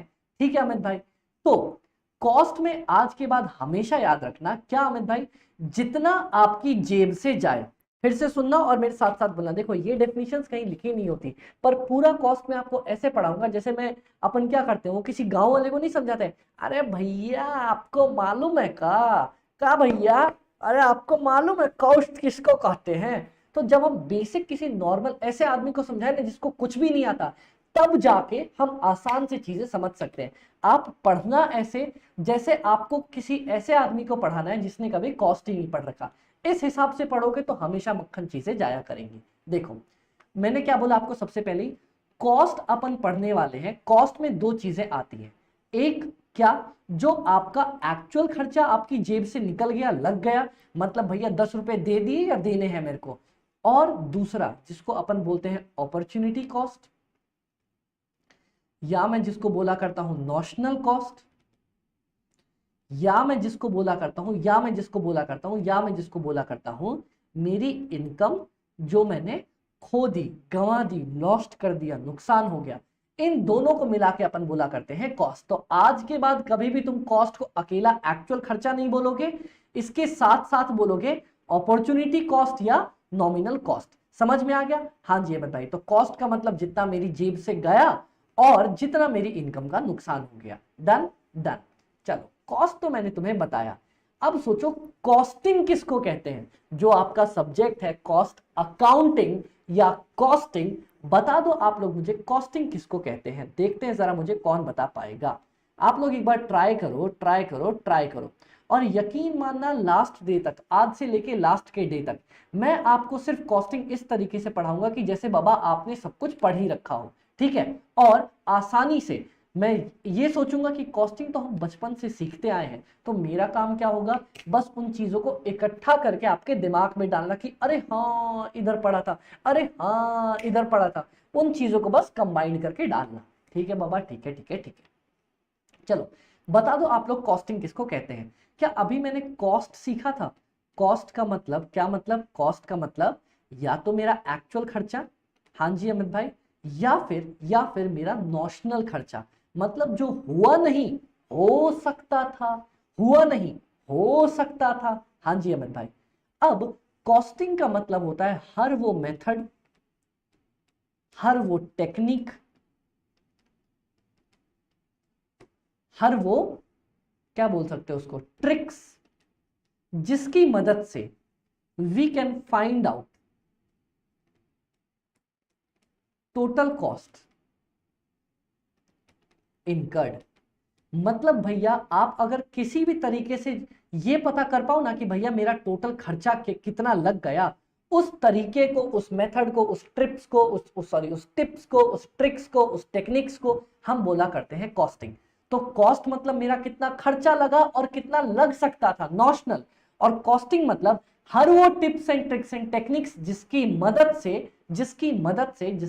से क्या हुआ, हम कॉस्ट का पता कर पाए कि मेरी कितनी कॉस्ट लगने वाली है। तो देखो बाबा कॉस्टिंग का मतलब ऑल द टेक्निक्स और the process which are used to find out the cost. Cost को अपन फाइंड आउट करने में मदद करता है, उसको बोलते हैं कॉस्टिंग। ठीक है। बिल्ली कौन जो बिल्ली की तरह म्याऊं म्याऊं करती है, कॉस्टिंग कौन जो सारी कॉस्ट को फाइंड करने में मदद करता है। हो गया ना? देखो मेरा तकिया कलाम मैच करा ना एकदम अमित भाई। अब इसके बाद आता है मैनेजमेंट अकाउंटिंग। बोले तो अमित भाई अब ये क्या, जरा सोच के देखना, आप लोग खुद सोचना, क्या मैनेजमेंट अकाउंटिंग कुछ मैनेजमेंट से करने का चीज नहीं है, एकदम कुछ एकदम मैनेज करने वाला काम? बोले तो अमित भाई देखो, आप जब भी कोई डिसीजन लेना हो, मतलब अमित भाई अरे रुक जाओ, क्या आपको मेरी क्लास में बहुत सारे गाने वाने मिलेंगे। अब होगा क्या, अगर मान लो आपको कोई डिसीजन लेना है, मुझे फैसला लेना है कि मैं करूं या ना करूं, तो डिसीजन लेने से पहले आपको इंफॉर्मेशन चाहिए होगी, सारी इंफॉर्मेशन। जैसे जज नहीं बोलते सारे सबूत को एकदम मद्देनजर रखते हुए कोर्ट ये फैसला सुनाती है, ये डिसीजन लेती है। तो डिसीजन लेने से पहले आपको इंफॉर्मेशन चाहिए होगी। हाँ जी अमित भाई चाहिए होगी। तो जरा यहाँ पे देखो, मैनेजमेंट अकाउंटिंग का मतलब अगर आपको डिसीजन लेना है तो जितनी भी रेलिवेंट इंफॉर्मेशन, मैंने क्या बोला, कोई भी इंफॉर्मेशन नहीं, रेलिवेंट इंफॉर्मेशन को कलेक्ट करने का काम है प्लानिंग के लिए, कंट्रोलिंग के लिए, डिसीजन लेने के लिए। उस पूरे को बोला जाएगा अपन मैनेजमेंट अकाउंटिंग। अगर मैं फिर से बोलूं किसको बोलते हैं अपन मैनेजमेंट अकाउंटिंग, तो ध्यान से सुनना। अगर आपको प्लानिंग करनी है, डिसीजन लेना है, उसके लिए जो भी इंफॉर्मेशन आप कलेक्ट करोगे उसको बोलेंगे उसको बोलेंगे मैनेजमेंट अकाउंटिंग। ठीक है अमित भाई, ठीक है अमित भाई। तो मैनेजमेंट अकाउंटिंग को अगर मैं शॉर्ट में बोलूं तो देखो, मैनेजमेंट का शॉर्ट फॉर्म तो ऐसे लिखते हैं अपन, बड़े बड़े कॉर्पोरेट्स में ऐसे लिखते हैं। मैनेजमेंट अकाउंटिंग का मतलब होता है क्या करना, कलेक्ट करना इंफॉर्मेशन को, सिर्फ इंफॉर्मेशन को with respect to cost, cost के रिस्पेक्ट में कि भैया कितना खर्चा लगा, ये लगा, वो लगा, दिस लगा, सारी इंफॉर्मेशन को कलेक्ट करना। क्यों? टू टेक डिसीजन, या तो आपको डिसीजन लेना होगा, टू प्लान, या तो प्लान करना पड़ेगा, या कुछ आपको मॉनिटर करना होगा। ठीक है, किसी भी चीज के लिए अगर आप इंफॉर्मेशन को इकट्ठा करते हो उसको बोलते हैं मैनेजमेंट अकाउंटिंग। और लास्ट में अपने पास चौथा टर्म्स, देखो सबसे पहले मैंने आपको बताया कॉस्ट किसको कहते हैं, हाँ, फिर मैंने बताया कॉस्टिंग किसको कहते हैं, सारे वो मेथड जिसकी मदद से मैं कॉस्ट का पता लगा सकूं। उसके बाद मैंने पढ़ाया मैनेजमेंट अकाउंटिंग, मतलब अगर जब भी मैं कॉस्ट की से रिलेटेड इंफॉर्मेशन को कलेक्ट करता हूं ताकि डिसीजन ले सकूं, उसको बोलते हैं मैनेजमेंट अकाउंटिंग।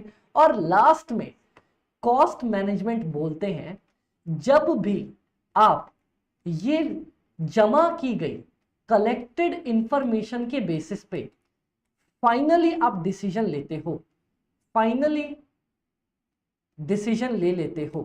ठीक है, किस रिस्पेक्ट में? भैया कॉस्ट को कंट्रोल करने के लिए, भैया मुझे कॉस्ट कम करनी है या कॉस्ट को रिड्यूस करना है, उस रिस्पेक्ट में आप जो भी डिसीजन लेते हो उसको बोला जाता है कॉस्ट को मैनेज करना। अब समझो, कहां गया कहां गया कहां गया, यूजिंग द मैनेजमेंट अकाउंटिंग का कंसेप्ट, मैनेजमेंट अकाउंटिंग ने अभी जो इंफॉर्मेशन लेके आई, हाँ, उस इंफॉर्मेशन को यूज करना किस चीज के लिए? प्लान करने के लिए, हाँ जी अमित भाई, मॉनिटर करने के लिए, कॉस्ट को कंट्रोल करने के लिए, और कोई भी डिसीजन लेने के लिए, इसको बोला जाता है कॉस्ट मैनेजमेंट। बताओ आपको समझ में आया क्या? 4 इंपॉर्टेंट टर्म जो कॉस्ट को स्टार्ट करने से पहले समझना था। क्या? फिर से सुनो, कॉस्ट में अपन, कॉस्ट मैनेजमेंट में अपन या कॉस्ट अकाउंटिंग में क्या क्या चीजें देखते हैं। सबसे पहला कॉस्ट, कॉस्ट बोले तो कॉस्ट मतलब भैया या तो तुम्हारा एक्चुअल खर्चा जो लगा, या फिर जो तुम्हारा नॉशनल खर्चा लगने वाला है या लग सकता था पर नहीं लगा, या अपॉर्चुनिटी कॉस्ट या इनकम जो तुम्हारी लॉस्ट हो गई इसकी वजह से। ओके, नेक्स्ट मैंने बोला कि भैया कॉस्टिंग किसको कहते हैं? हर वो टेक्निक, हर वो मेथड जिसकी मदद से तुम किसी एक प्रोडक्ट का कॉस्ट पता कर पाओ उसको बोलेंगे कॉस्टिंग। ठीक है, मैनेजमेंट अकाउंटिंग, जब भी भैया आपको कोई डिसीजन लेना हो ना, उसके लिए आपको इंफॉर्मेशन चाहिए और इंफॉर्मेशन कलेक्ट करने को अपन बोलते हैं मैनेजमेंट अकाउंटिंग। और लास्ट में जब आप उस मैनेजमेंट अकाउंटिंग की इंफॉर्मेशन की मदद से आप फाइनली डिसीजन ले लेते हो उसको बोला जाता है कॉस्ट मैनेजमेंट। आप कौन कौन से डिसीजन ले सकते हो देखना, एक होता है, 2 इंपॉर्टेंट कंसेप्ट आते हैं। कौन कौन से? ये आपकी कॉस्ट, 2 इंपॉर्टेंट कंसेप्ट आएंगे, बहुत थिन लाइन ऑफ डिफरेंस है लेकिन अपन समझ लेते हैं। एक होता है मेरा कॉस्ट को कंट्रोल करना, एक होता है मेरा कॉस्ट को रिड्यूस करना।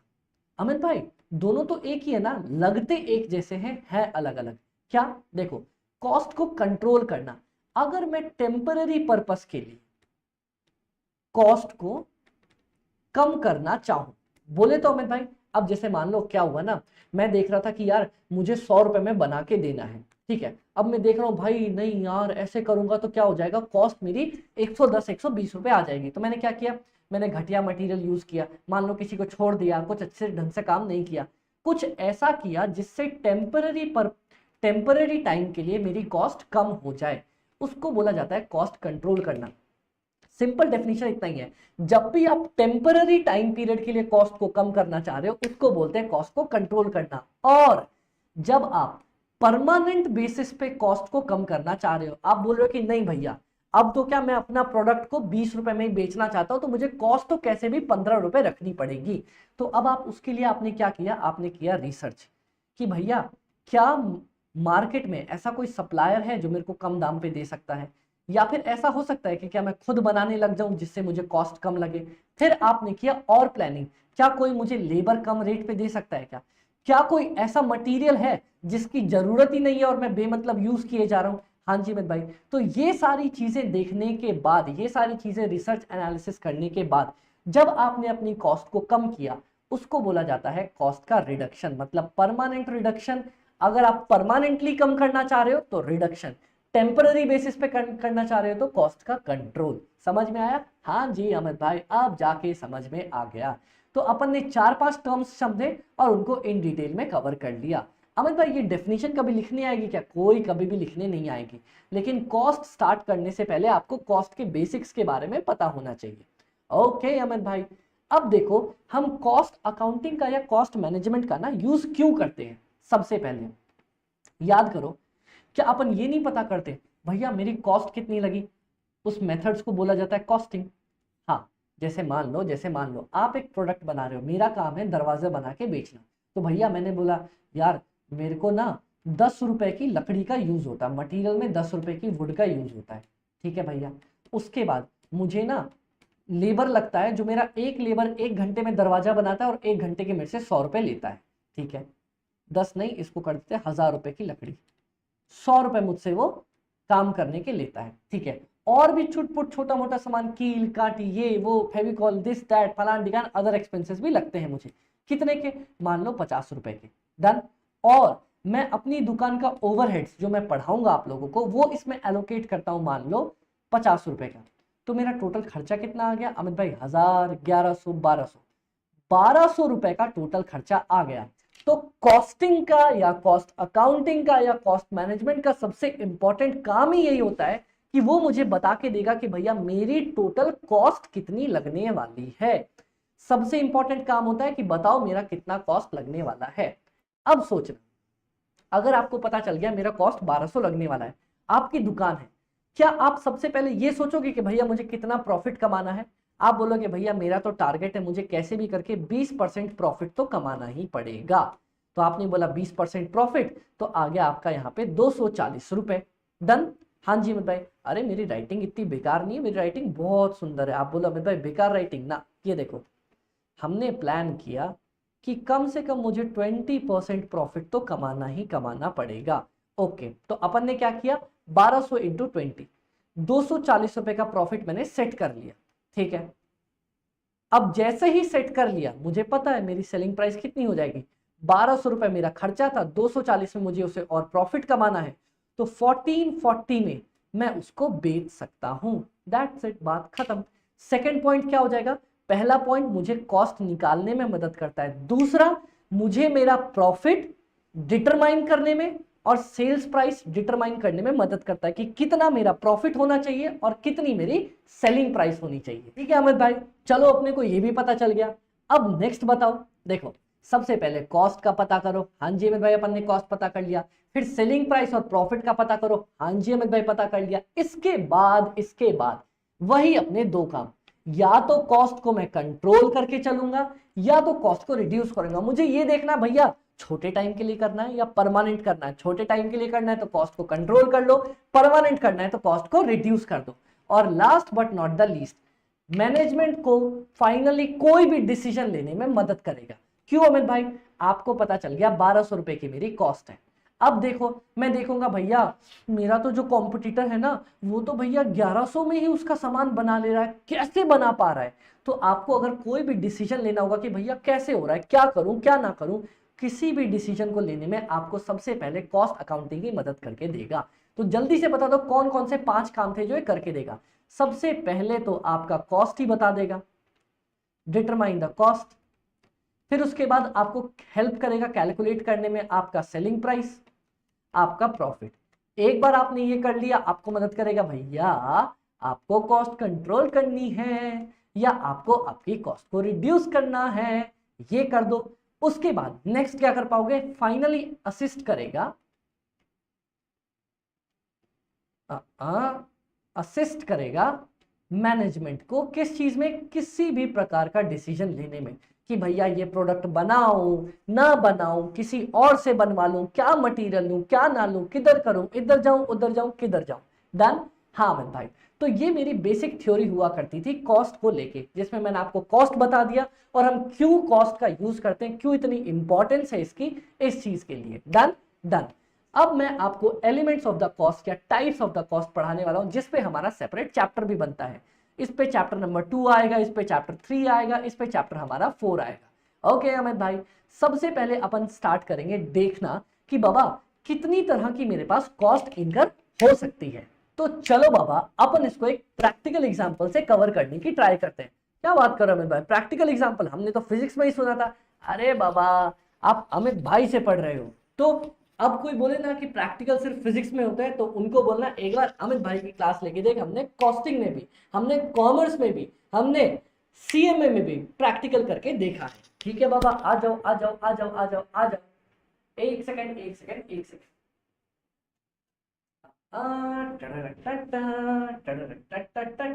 ये देखो ये देखो, देखो देखो, क्या वो पेड़ है अमित भाई? अरे कुछ नहीं, गाना वाना गा रहा था मैं क्लास के बीच में। मैं आपको बताता हूं सबसे पहले कॉस्ट हमारी कितने तरह की होती है। हम पूरी की पूरी अपनी इंटायर कॉस्ट को ना, एक सेकंड में साथ ही डिलीट करते हुए चलता हूं ताकि अपने को पंगा ना पड़ता रहे। हाँ, ये देखो, हमारी जो पूरी की पूरी कॉस्ट होती है ना, कॉस्ट को बेसिकली, ध्यान रखना ये वर्ड ध्यान रखना, बेसिकली मतलब बहुत अगर बेसिक एकदम नॉर्मल, सबसे पहले अगर मैं ब्रेक करना चाहूं, हम कॉस्ट को ब्रेक कर सकते हैं तीन पार्ट्स के अंदर। अमित भाई कौन कौन से तीन पार्ट्स? सबसे पहला, ये तो कुछ ज्यादा हिलता डुलता सा आ गया, सबसे पहला है मेरा मटेरियल। मटेरियल मतलब हर वो हार्ड ठोस मजबूत सामान जिसको मैं यूज करता हूं अपने प्रोडक्ट को बनाने के लिए। एक सेकेंड, हाँ, अपने प्रोडक्ट को बनाने के लिए हर वो हार्ड ठोस मजबूत सामान जो मैं यूज करता हूं उसको बोलते हैं मटेरियल। कैसे? आ जाओ, ये आपको दिख रहा होगा मॉर्टिन हमारे पास। हाँ, मैं घर से मम्मी से चुपचाप चुरा के लेके आया हूं। मम्मी अगर देखेगी, मम्मी अगर ये मेरी वीडियो देख रही है और कल को मैं वीडियो ना रिकॉर्ड कर पाऊं तो भगवान जी आप संभाल लेना। ठीक है, घर से चुपचाप चुरा के लेके आया, मम्मी ने देख लिया, हड्डी पसली खोल देंगी हमारी। ये देखो, सबसे पहले ये आपको मॉर्टिन दिखाई दे रही है क्या? हाँ मैं भाई, आ जाओ, मैं मटेरियल समझाने की कोशिश करता हूं। तो इस मॉर्टिन को बनाने के लिए, इस पूरी मशीन को बनाने के लिए, देख रहे हो ये प्लास्टिक यूज हुआ है, यूज हुआ है। अंदर की एक काली सी कॉइल अगर खुल पाए तो देखने दो। अरे खुल जा सिम सिम, खुल गया यार, क्या बात है, चलो खुल तो गया। हाँ, ये आपको ब्लैक ब्लैक कॉइल दिख रही है क्या? हाँ जी अमित भाई, ये ब्लैक कॉइल सी तो अपने को दिख रही है, दिख रही है यहाँ पे। हाँ अमित भाई, ये बड़ी सी, ये देखो ना डंडी डंडी, हाँ ये वाली कॉइल अपने को दिखाई दे रही है, एकदम बहुत अच्छे। इस कॉइल के बाद इसमें अंदर लिक्विड दिखाई दे रहा है क्या आपको, ये अंदर मूव करता हुआ सर? हाँ जी अमित भाई।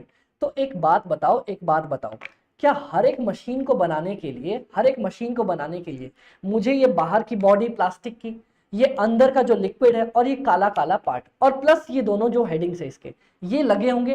हाँ जी अमित भाई, ये तो लगे होंगे ना आपको। तो हर वो हार्ड ठोस मजबूत सामान जो मुझे मेरे प्रोडक्ट में लगा, हार्ड टफ, जिसको मैं टच करके देख सकता हूं। आप बोलोगे अमित भाई लिक्विड, लिक्विड जो है मेरा हार्ड और मजबूत तो नहीं है। अरे बाबा, टच करके देख सकते हो ना उसको। हाँ, तो उसको अपन बोला करेंगे मटेरियल। कोई भी हार्ड, कहीं भी ऐसा डेफिनेशन नहीं लिखा है, सिर्फ मैं बता रहा हूं, कोई भी हार्ड ठोस मजबूत सामान जो मेरे प्रोडक्ट को बनाने में लगा है उसको बोलते हैं मटेरियल। ठीक है अमित भाई। इसके बाद आता है अपने पास लेबर। लेबर बोले तो अमित भाई, लेबर सुनना, जो भी आपकी ह्यूमन एफर्ट्स लग रहे हैं, इंसानी ताकत जो मेहनत लग रही है उसको बोला जाता है लेबर। लेबर बहुत तरह से हो सकते हैं, एक तो मेहनत मजदूर करके जो लोग इस मशीन को बना रहे हैं, फिर कुछ लोग ऑफिस में मेहनत मजदूरी कर रहे हैं इसको बेचने के लिए कि अमित भाई ये मशीन ले लो, हमसे मशीन ले लो। कुछ लोग हैं जो गली गली जा जाके ये मशीन सप्लाई करके आ रहे हैं। हाँ अमित भाई, तो जहां पे भी इंसानी, याद रखना इंसानी, ह्यूमन, ह्यूमन एफर्ट्स लग रहे हैं उसको अपन बोला करते हैं लेबर। जहां पे ह्यूमन एफर्ट्स लगा वो है मेरा लेबर। और लास्ट में मेरे पास एक थर्ड कैटेगरी आती है जिसको अपन बोलते हैं एक्सपेंसेस। मतलब अमित भाई, एक्सपेंसेस मतलब कोई भी ऐसी चीज जो ना तो मटेरियल है ना लेबर है। भाई हम मान ही नहीं सकते कोई ऐसी चीज जो मटेरियल है और जो लेबर ना है। अगर मनवा दूं तो मान जाओगे? ठीक है अमित भाई, चलो आपने क्या किया ना, हाँ अमित भाई हमने क्या किया, आपने बिजली का खर्चा दिया, आप बिजली यूज कर रहे थे, बिजली का आपने खर्चा दिया। ठीक है, बताओ क्या मैं इस रूम में बैठा हूं, अंधेरे में तो इसको बनाऊंगा नहीं, बिजली चाहिए मुझे। हाँ, अब आप देखते कितना चालाक हो, कितने चालाक हो, इनमें से बता दो मटेरियल है बिजली या लेबर है? सोचो सोचो सोचो, मैं तब तक एक बार पानी पी लूं, आप लोग मुझे बताओगे मटेरियल मेरा, सॉरी बिजली मेरी मटेरियल है या लेबर है? और साथ ही साथ चलो ये भी बता दो, मैं ये बनाने के लिए ना, ये मशीन बनाने के लिए मैंने एक फैक्ट्री रेंट पे ली, ठीक है, एक बहुत बड़ी जमीन रेंट पे ली और महीने का 50,000 रुपए का रेंट दे रहा हूं। क्या वो रेंट मेरा मटेरियल है या लेबर है? आप लोग बताओ।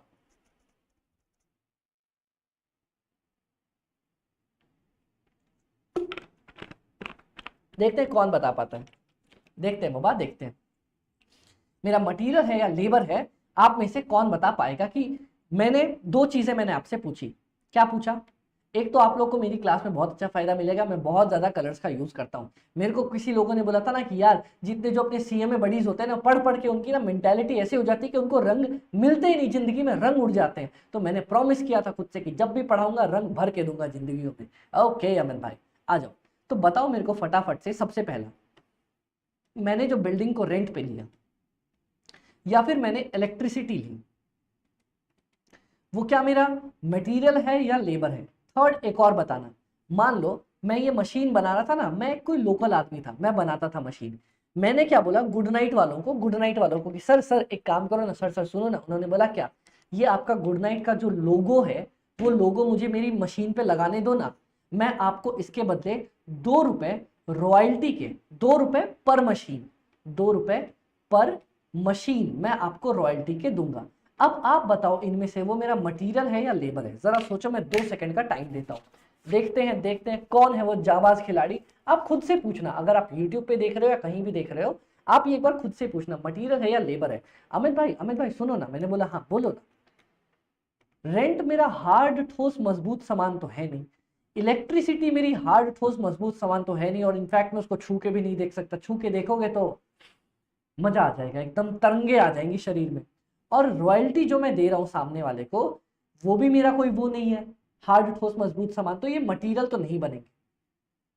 आप रेंट दे रहे हो, क्या आप मेहनत मजदूरी कर रहे हो क्या? उसको रेंट बोलते हैं? नहीं। बिजली, क्या बिजली किसी की मेहनत मजदूरी है क्या? नहीं। रॉयल्टी, क्या रॉयल्टी किसी की मेहनत मजदूरी है क्या? ना। तो कोई भी ऐसा खर्चा जो ना मेरा मटेरियल हुआ, ना मेरा लेबर हुआ, ना हमारा हुआ, ना तुम्हारा हुआ, तीनों एक्सपेंस मिलके किसी और का हुआ, मतलब जो ना मटेरियल का हुआ, ना लेबर का हुआ, ना वो कहते हैं ना कौन सा था, गली का कुत्ता ना घर का ना घाट का, ऐसा वाला। हाँ, तो जो ना मटेरियल का हुआ ना लेबर का हुआ, उसको एक ही सहारा मिलेगा, एक्सपेंसेस का। उसको अपन एक्सपेंसेस बोल दिया करेंगे। डन डन अमित भाई। तो अपनी बेसिकली 3 कैटेगरी ही बन के आने वाली है। कौन कौन सी 3 कैटेगरी? सबसे पहला मेरा मटेरियल, ओके अमित भाई, दूसरा मेरा लेबर, तीसरा मेरा एक्सपेंसेस। बेसिक कैटेगरी अगर तुमसे पूछे कौन सा होता है कॉस्ट का, कौन सा बेसिक कैटेगरी है, बेसिक कैटेगरी या जिसको बोला जाता है on the basis of nature, तुम्हारा नेचर कैसा है। अगर तुम हार्ड ठोस मजबूत हो तो मटेरियल हो, अगर तुम ह्यूमन एफर्ट्स हो तो तुम लेबर हो, और दोनों ही नहीं हो तो तुम एक्सपेंसेस हो। Done done. पर अमित भाई एक बात बताना, आपने जो नोट्स दिए ना, उसमें हमने कुछ ऐसा देखा है, मटेरियल को भी आपने 2 पार्ट में तोड़ा है, लेबर को भी आपने 2 पार्ट में तोड़ा है, एक्सपेंसेस को भी 2 पार्ट में तोड़ा है। ये क्या है? और आपने हर जगह लिख रखा है direct, indirect, direct, indirect, direct, indirect. चलो अमित भाई जरा ये भी समझा दो कि ये क्या है। एकदम समझाएंगे बाबा, आप हमसे पूछ रहे हो और हम आपको कैसे नहीं समझाएंगे। आओ।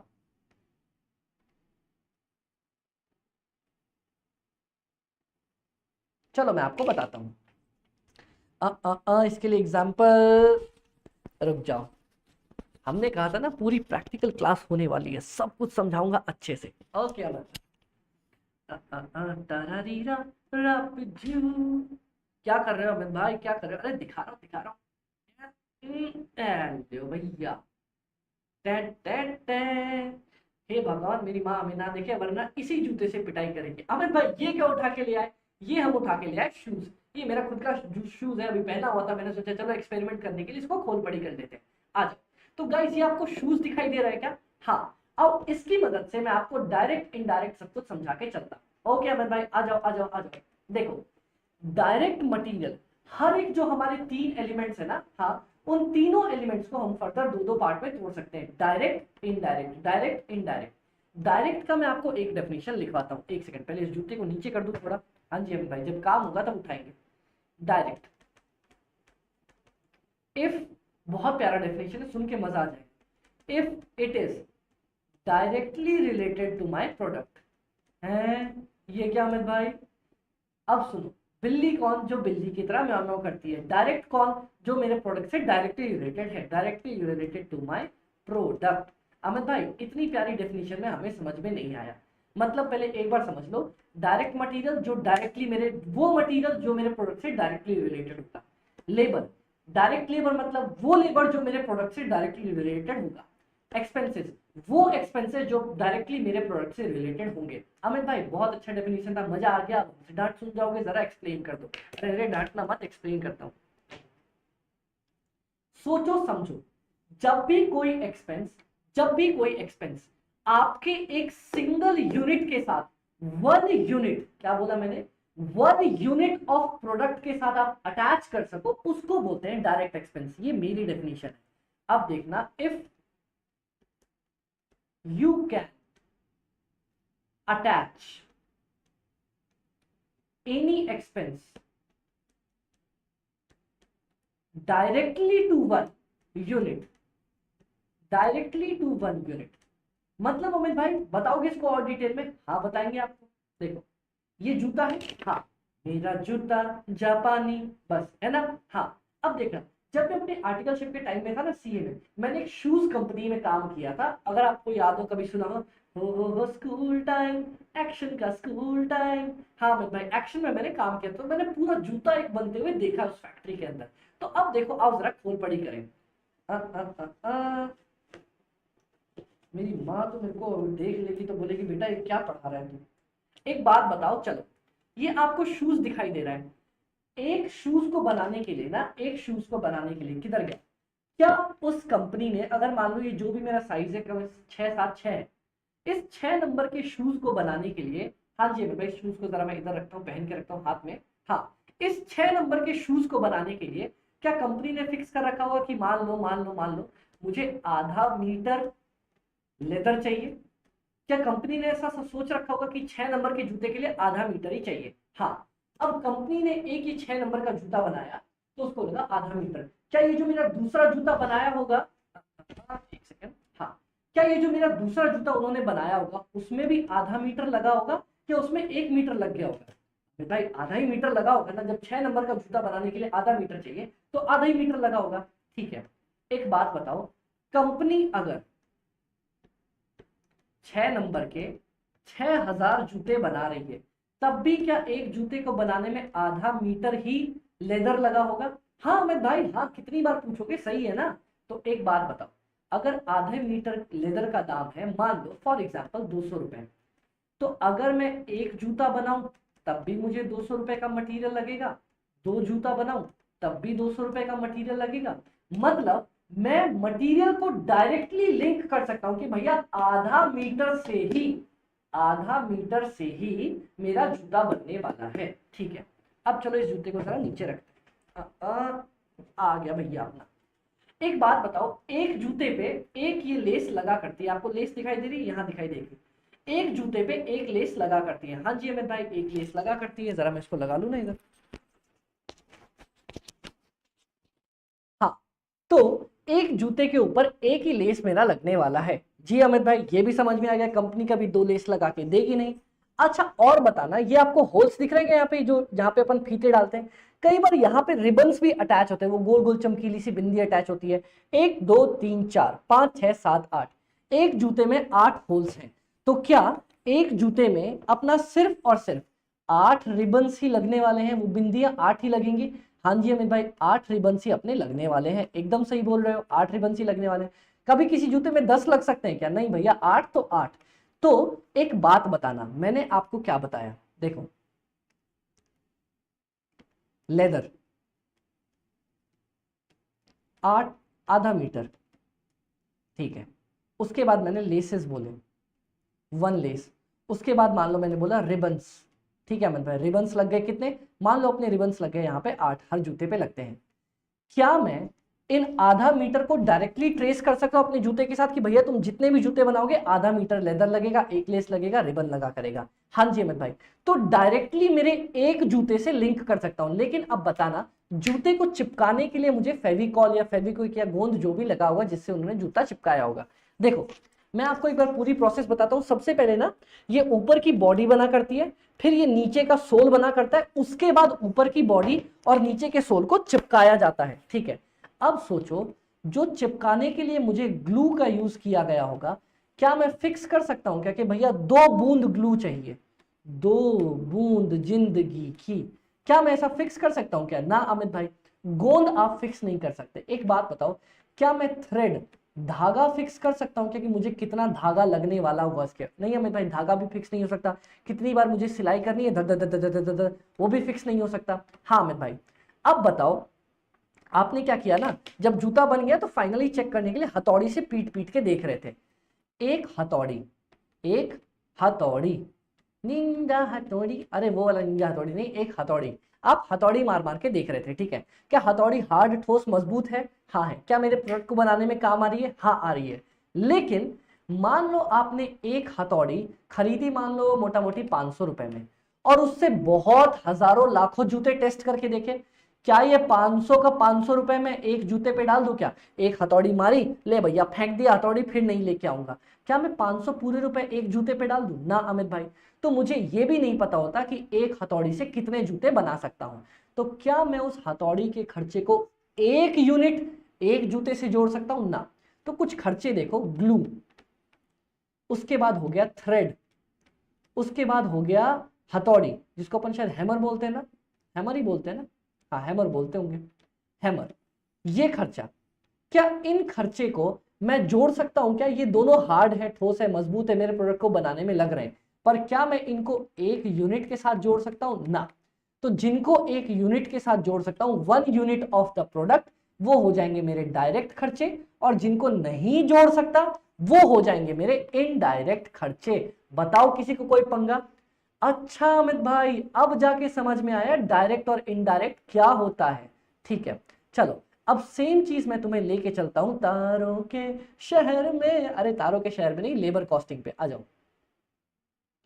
देखो देखो देखो, तो अपन ने ये सोच लिया जो पर यूनिट से मेरा अटैच हो सकता है, वो मटेरियल जो मेरा पर यूनिट से अटैच हो सकता है। अपन ने एग्जांपल्स भी देखे शूज के केस में, कौन कौन सा? मेरा लेदर, उसके बाद मेरे रिबन्स, उसके बाद मेरा लेस। ठीक है, अब इनडायरेक्ट की बात करो, इनडायरेक्ट में क्या आ जाएगा? मटेरियल नॉट ट्रेसेबल, जिसको मैं ट्रेस नहीं कर सकता, इसको सही से लिखता हूं, नॉट ट्रेसेबल पर यूनिट, जिसको मैं एक यूनिट से ट्रेस नहीं कर सकता। जैसे कि ग्लू, कितना ग्लू यूज हुआ है, जैसे कि थ्रेड, कितना थ्रेड मैंने यूज किया, जैसे कि हैमर, हथौड़ी कितनी बार पीटा। डन? हाँ जी अमित भाई, done done done done done. उसके बाद आ जाता है अपना लेबर। अब जरा लेबर में देखना अमित भाई, लेबर में डायरेक्ट इनडायरेक्ट कैसे होगा? चलो मैं तुम्हें बताता हूं। एक तो वो मजदूर है जो मेरा जूता बना रहा है, जो एक्चुअली में सी रहा है जूता, या हथौड़ी से मार मार के देख रहा है, या फिर सबको अटैच कर रहा है। एक वो लेबर जो फैक्ट्री के अंदर एक्चुअल प्रोडक्शन करने में लगा हुआ है। एक्चुअल प्रोडक्शन में मेरा जो लेबर लगा हुआ है उसको अपन बोलते हैं क्या? मेरा डायरेक्ट लेबर। जो मजदूर एक्चुअली मेरा जूता बना रहा है, ठीक है, मेरा जूता जापानी, वो लेबर जो अपना एक्चुअली फैक्ट्री के अंदर बैठ के प्रोडक्शन कर रहा है उसको अपन बोलते हैं डायरेक्ट लेबर। और उसको अपन क्या देते हैं? मजदूरी। मजबूरी नहीं, अरे बदमाश, मजबूरी नहीं मजदूरी, मतलब जो पेमेंट करते हैं उसको बोलते हैं वेजेस। तो सुनो, फैक्ट्री के अंदर जो आदमी असली मेहनत करके जूते बना रहा है, अपना प्रोडक्ट बना रहा है, उसको बोला जाएगा क्या? उसको बोला जाएगा डायरेक्ट लेबर, और उसको पेमेंट करेंगे वेजेस की। बताओ कोई दिक्कत? भाई कोई दिक्कत नहीं। अब सुनना, ऑफिस के अंदर आपको नहीं लगता क्या अगर मान लो आदमी ने जूते बना दिए तो क्या जूता ऐसे ही बिक जाएगा क्या? मतलब अमित भाई अब सोचते हैं, चलो जूता बन तो गया, आपको पूरी प्रोसेस बताता हूं। ये रहा, हम मैं निकला हो गड्डी लेके, ये रही अपनी गाड़ी। किस चीज की गाड़ी? ये अपनी रॉ मटेरियल की गाड़ी है। छुक छुक छुक छुक छुक छुक करके अपने पास आ रही है, रॉ मटेरियल लेके आ रही है ये गाड़ी। चलो इसमें ऊपर तक एकदम सामान लदा हुआ अपना, ठीक है, गाड़ी एकदम छुक छुक छुक छुक आ रही है। ये रही आपके अमित भाई की फैक्ट्री, इसका नाम है एबी लिमिटेड। वाह अमित भाई क्या फैक्ट्री है, ये धुआं निकल रहा है फैक्ट्री में से, और ये अपनी प्रोडक्शन हो रही है। इस फैक्ट्री का नाम है AB लिमिटेड। ये रॉ मटेरियल लेके आएगा, हाँ जी अमित भाई रॉ मटेरियल लेके आएगा, यहाँ पे रख देगा। अब ये रॉ मटेरियल अंदर जाएगा, यहाँ पे कुछ ऐसे छोटे छोटे बहुत सारे प्यारे प्यारे मजदूर बैठे होंगे जो अपना काम करेंगे। हाँ अमित भाई बहुत सारे लेबर है जो काम करेंगे। एक बात बताओ, उसके बाद यहां से जूता बन के निकलेगा। ये मैं बनाता हूं, ये अपना जूता बन के निकला, शू बन के निकला। अब एक बात बताओ, ये बन गया क्या अपने आप बिक जाएगा क्या? ना अमित भाई, एक मेरा होगा ऑफिस, बहुत बड़ा ऑफिस होगा, AB लिमिटेड का बहुत बड़ा ऑफिस होगा। अब यहां पे क्या होगा, यहां पे लोग बैठे होंगे जो बोल रहे होंगे, हेलो सर मैं AB लिमिटेड से बात कर रहा हूं, क्या आपको हमारा जूता खरीदना है? जो कि होगी मेरी सेल्स की टीम, मार्केटिंग की टीम, जो जूते बेचने का, या अगर मान लो किसी कस्टमर की कंप्लेंट्स आ गई तो कस्टमर की कंप्लेंट्स को हैंडल करने का। एक बात बताओ, ये सारे लोग जो काम कर रहे होंगे, क्या ये मेरे प्रोडक्शन पे काम कर रहे हैं क्या? क्या ये मेरा जूता बनाने में मदद कर रहे हैं क्या? नहीं अमित भाई, ये तो जूता बन जाने के बाद उसको बेचने में मदद कर रहे हैं। तो जो मेरे जूते बनाने में मदद ही नहीं कर रहा पर ह्यूमन एफर्ट्स दे रहा है, वो हो जाएगा मेरा इनडायरेक्ट लेबर। बता दो, जो मेरा जूता बनाने में मदद कर रहा है, लेकिन वो तो जो जूता बनाने में मदद कर रहा है वो तो हो जाएगा मेरा डायरेक्ट लेबर, और जो जूता बनाने में मदद नहीं कर रहा, बाकी अलग काम कर रहा है, उसको बोला करेंगे अपन क्या? Indirect labour. अब जरा आप लोग एक बेस्ट एग्जांपल पूछता हूं, यहां से तुम्हारा सारा पॉइंट क्लियर हो जाएगा। फैक्ट्री है, हाँ जी अमन भाई, फैक्ट्री के अंदर ना आपने देखा होगा मजदूर काम करते रहते हैं, साथी हाथ बटाना, ऐसे करके बहुत सारे मजदूर यहाँ पे बैठे थे और चकाचक धमाधम काम कर रहे थे। एक मेरे पास बड़ा सा आदमी मैं रखता हूँ, ठीक है, ये देखना, इसकी बड़ी बड़ी ऐसे मूछें होती हैं, ठीक है, और ये क्या करता है, इसका काम होता है सिर्फ सारे मजदूरों पे नजर रखना कि क्या वो लोग ढंग से काम कर रहे हैं या नहीं कर रहे हैं। अब एक बात बताओ, इस आदमी को जो मैं पेमेंट करूंगा, इस आदमी को जो मैं पेमेंट करूंगा, क्या वो मेरा डायरेक्ट लेबर कॉस्ट होगा या वो मेरा इनडायरेक्ट लेबर कॉस्ट होगा? मैं पानी पीता हूं, इतनी देर में आप लोग मुझे ये वाला सॉल्यूशन प्रोवाइड करके दो। क्या वो मेरा डायरेक्ट लेबर कॉस्ट होगा या मेरा इनडायरेक्ट लेबर कॉस्ट होगा? देखते हैं कौन जवाब दे पाता है।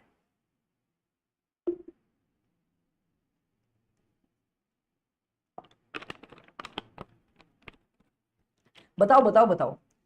देखो, कंसेप्ट वो लगाना जो मैंने सिखाई, ये मत सोचना कि अमित भाई फैक्ट्री के अंदर है तो काम कर रहा होगा। क्या ये आदमी जूता बनाने में मदद कर रहा है क्या? अरे घंटा कुछ मदद कर रहा है, इनको बस परेशान कर रहा है बैठ के, काम करो, मार दूंगा, पैसे काट लूंगा। तो भाई ये प्रोडक्शन में कुछ भी काम नहीं कर रहा है, ये जूते बना रहा है ना, जूते तो ये लोग बना रहे हैं।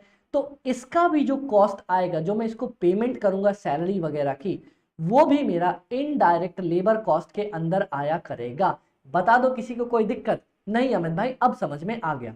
तो देखो बाबा,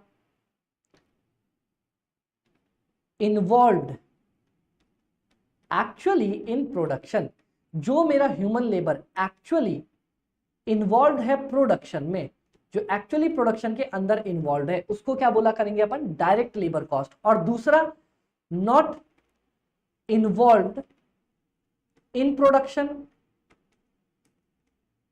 बट इन अदर वर्क्स, लेकिन वो बाकी कामों में लगा होगा, उसको बोलेंगे अपन अपना indirect labour.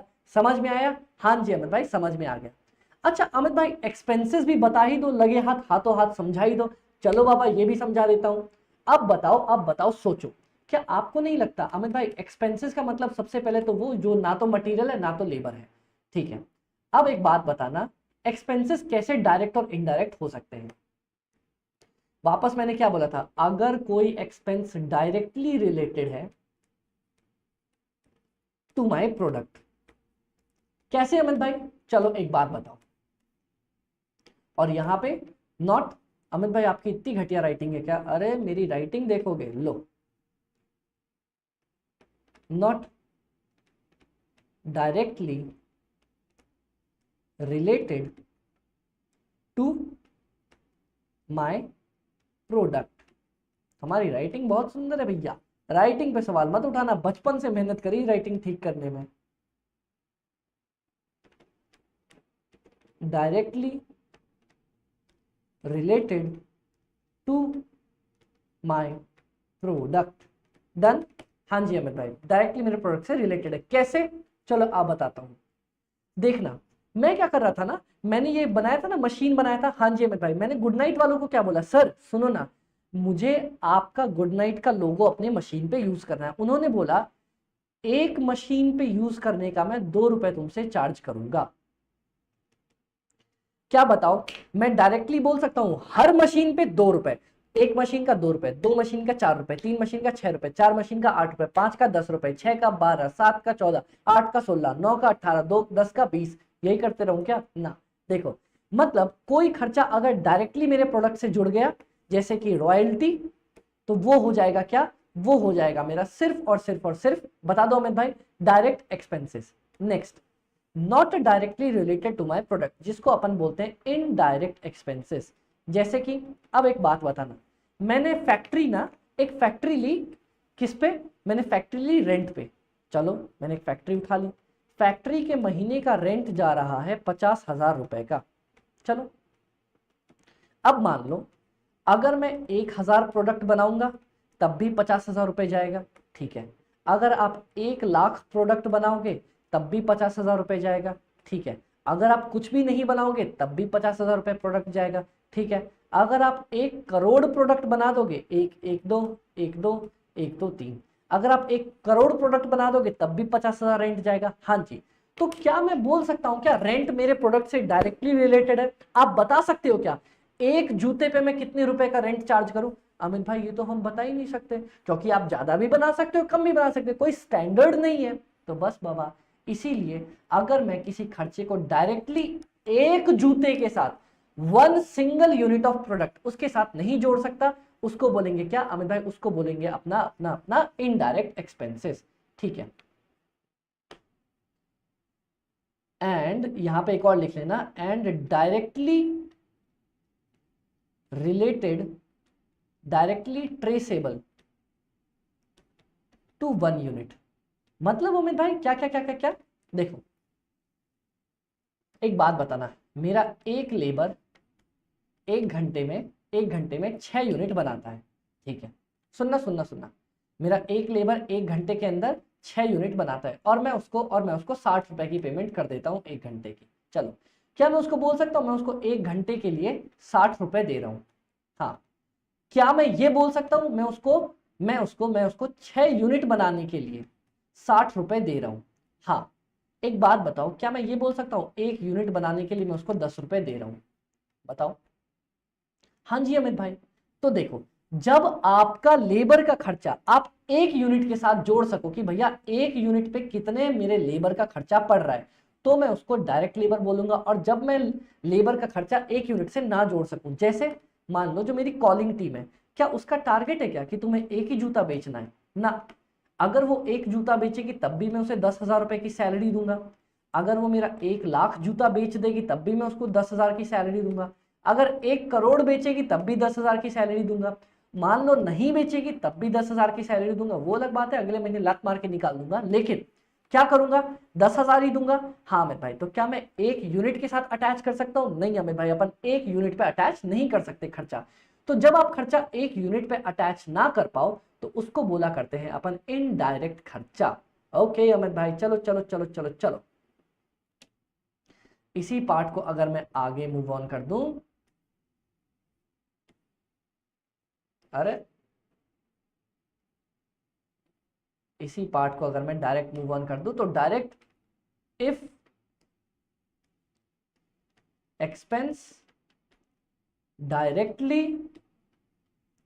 Related to my product, example में रॉयल्टी, और अगर नहीं रिलेटेड है तो हो जाएगा वो इनडायरेक्ट एक्सपेंसेस। बताओ, यहां पे मैंने आपको सब कुछ डिटेल में दे रखा था, कवर करवा रखा था कि भैया डायरेक्ट होता है एक्सपेंस, इनडायरेक्ट होता है, डायरेक्ट होता है, इनडायरेक्ट होता है। इसका डिटेल कॉस्ट शीट वाले चैप्टर में आएगा। तो यहां तो मैंने बस बेसिक आपको बताया है कि खर्चों को आप इतने पार्ट में डिवाइड कर सकते हो, ठीक है अमित भाई, समझ में आ गया अपने को, कोई दिक्कत भाई, पंगा नहीं यहां तक। अब यहां पे एक चीज समझना, क्या अमित भाई, देखो जो मैंने आपको बता रखा है, क्या ये मेरा मटेरियल, हाँ अमित भाई मटेरियल, ये मेरा लेबर, हाँ अमित भाई मेरा लेबर, ये मेरा एक्सपेंस, हाँ अमित भाई एक्सपेंस। बेसिक यही 3 खर्चे थे। हाँ, क्या ये 3 खर्चे पार्ट में टूटे हुए थे, कौन कौन से? एक था मेरा डायरेक्ट, एक था मेरा इनडायरेक्ट, एक था मेरा डायरेक्ट, एक था मेरा इनडायरेक्ट, एक था मेरा डायरेक्ट, एक था मेरा इनडायरेक्ट। डन, ठीक है चलो डन। जितने भी आपके डायरेक्ट खर्चे होते हैं ना, जितने भी आपके डायरेक्ट खर्चे होते हैं, मतलब मेरा डायरेक्ट मटेरियल, मतलब मेरा डायरेक्ट लेबर, मतलब मेरा डायरेक्ट एक्सपेंसेस, इन सब को जोड़ के, क्या बोला मैंने, इन सब को जोड़ के एक कंबाइंड नाम दिया जाता है, जिसको बोला जाता है मेरी डायरेक्ट कॉस्ट, या फिर मतलब डायरेक्ट कॉस्ट जो प्रोडक्ट बनाने में लगी, या अगर मैं स्टाइलिश अंग्रेजों वाला नाम दूं तो इसको बोला करेंगे अपन प्राइम कॉस्ट। मतलब मेरी मेन इंपॉर्टेंट, प्राइम मतलब मेन इंपॉर्टेंट जो कॉस्ट लगती है उसको अपन बोलेंगे प्राइम कॉस्ट या मेरी डायरेक्ट कॉस्ट।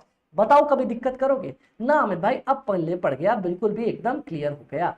मतलब जब भी आपकी कॉस्ट डायरेक्टली रिलेटेड होगी तो सारी direct cost, direct material, direct labour, direct खर्चा, एक्सपेंसेस, सब जुड़ के क्या बनेंगे, डायरेक्ट कॉस्ट, या तो बोलेंगे अपन उसको प्राइम कॉस्ट। बता दो किसी को पंगा? अमित भाई कोई पंगा नहीं, कोई दिक्कत नहीं। अब जितने भी आपके इनडायरेक्ट खर्चे थे ना, ये देखो इनडायरेक्ट खर्चे, बोले तो क्या, मेरा इनडायरेक्ट मटेरियल जो डायरेक्टली नहीं जुड़ा हुआ, ठीक है, मेरा इनडायरेक्ट लेबर जो डायरेक्टली नहीं जुड़ा हुआ, मेरा इनडायरेक्ट एक्सपेंसेस खर्चा जो कि नहीं जुड़ा हुआ। डन।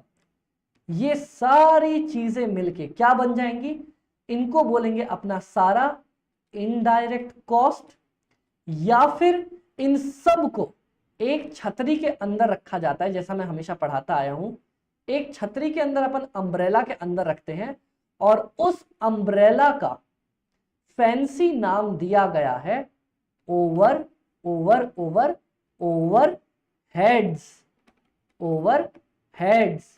बता दो क्लियर होगा? अच्छा अमित भाई, तो देखो आपके समझने के लिए आप उसको इनडायरेक्ट कॉस्ट बोल सकते हो, लेकिन अंग्रेजों के जो चोचले हैं ना, जो अपने को लिखना पड़ेगा, वो है इसका नाम ओवरहेड्स। मतलब आपकी जितनी इनडायरेक्ट कॉस्ट है उसको एक डब्बे में अगर भर दो, जिक जिक जिक जिक जिक जिक जिक जिक जिक जिक जिक जिक, इनको क्या बोला जाएगा अमित भाई? इनको बोला जाएगा ओवरहेड्स। और अगर सारे डायरेक्ट कॉस्ट को एक डब्बे में भर दो, जिक जिक जिक जिक जिक जिक जिक जिक, इसको क्या बोलेंगे? Prime cost. बताओ कोई दिक्कत अमित भाई? कोई दिक्कत नहीं आई। लास्ट में आपको बताना चाहता हूं आज के लेक्चर का कि देखो ये जो हमारे ओवरहेड्स है ना, या जिसको मैं इनडायरेक्ट खर्चा भी बोला करता हूं, इनको फर्दर 3 पार्ट्स में तोड़ा जाता है। मतलब अमित भाई मतलब सुनना ध्यान से, अब देखना यहां पे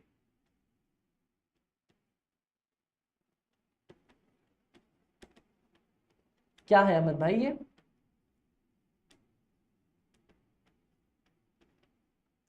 चलो 4 पार्ट कर देता हूं। भाई भाई भाई कर क्या रहे हो?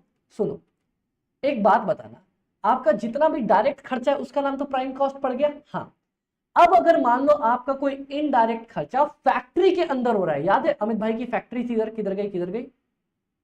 अरे हमारी फैक्ट्री किधर गई? हाय राम, मेरी फैक्ट्री गायब हो गई। नहीं ये रही।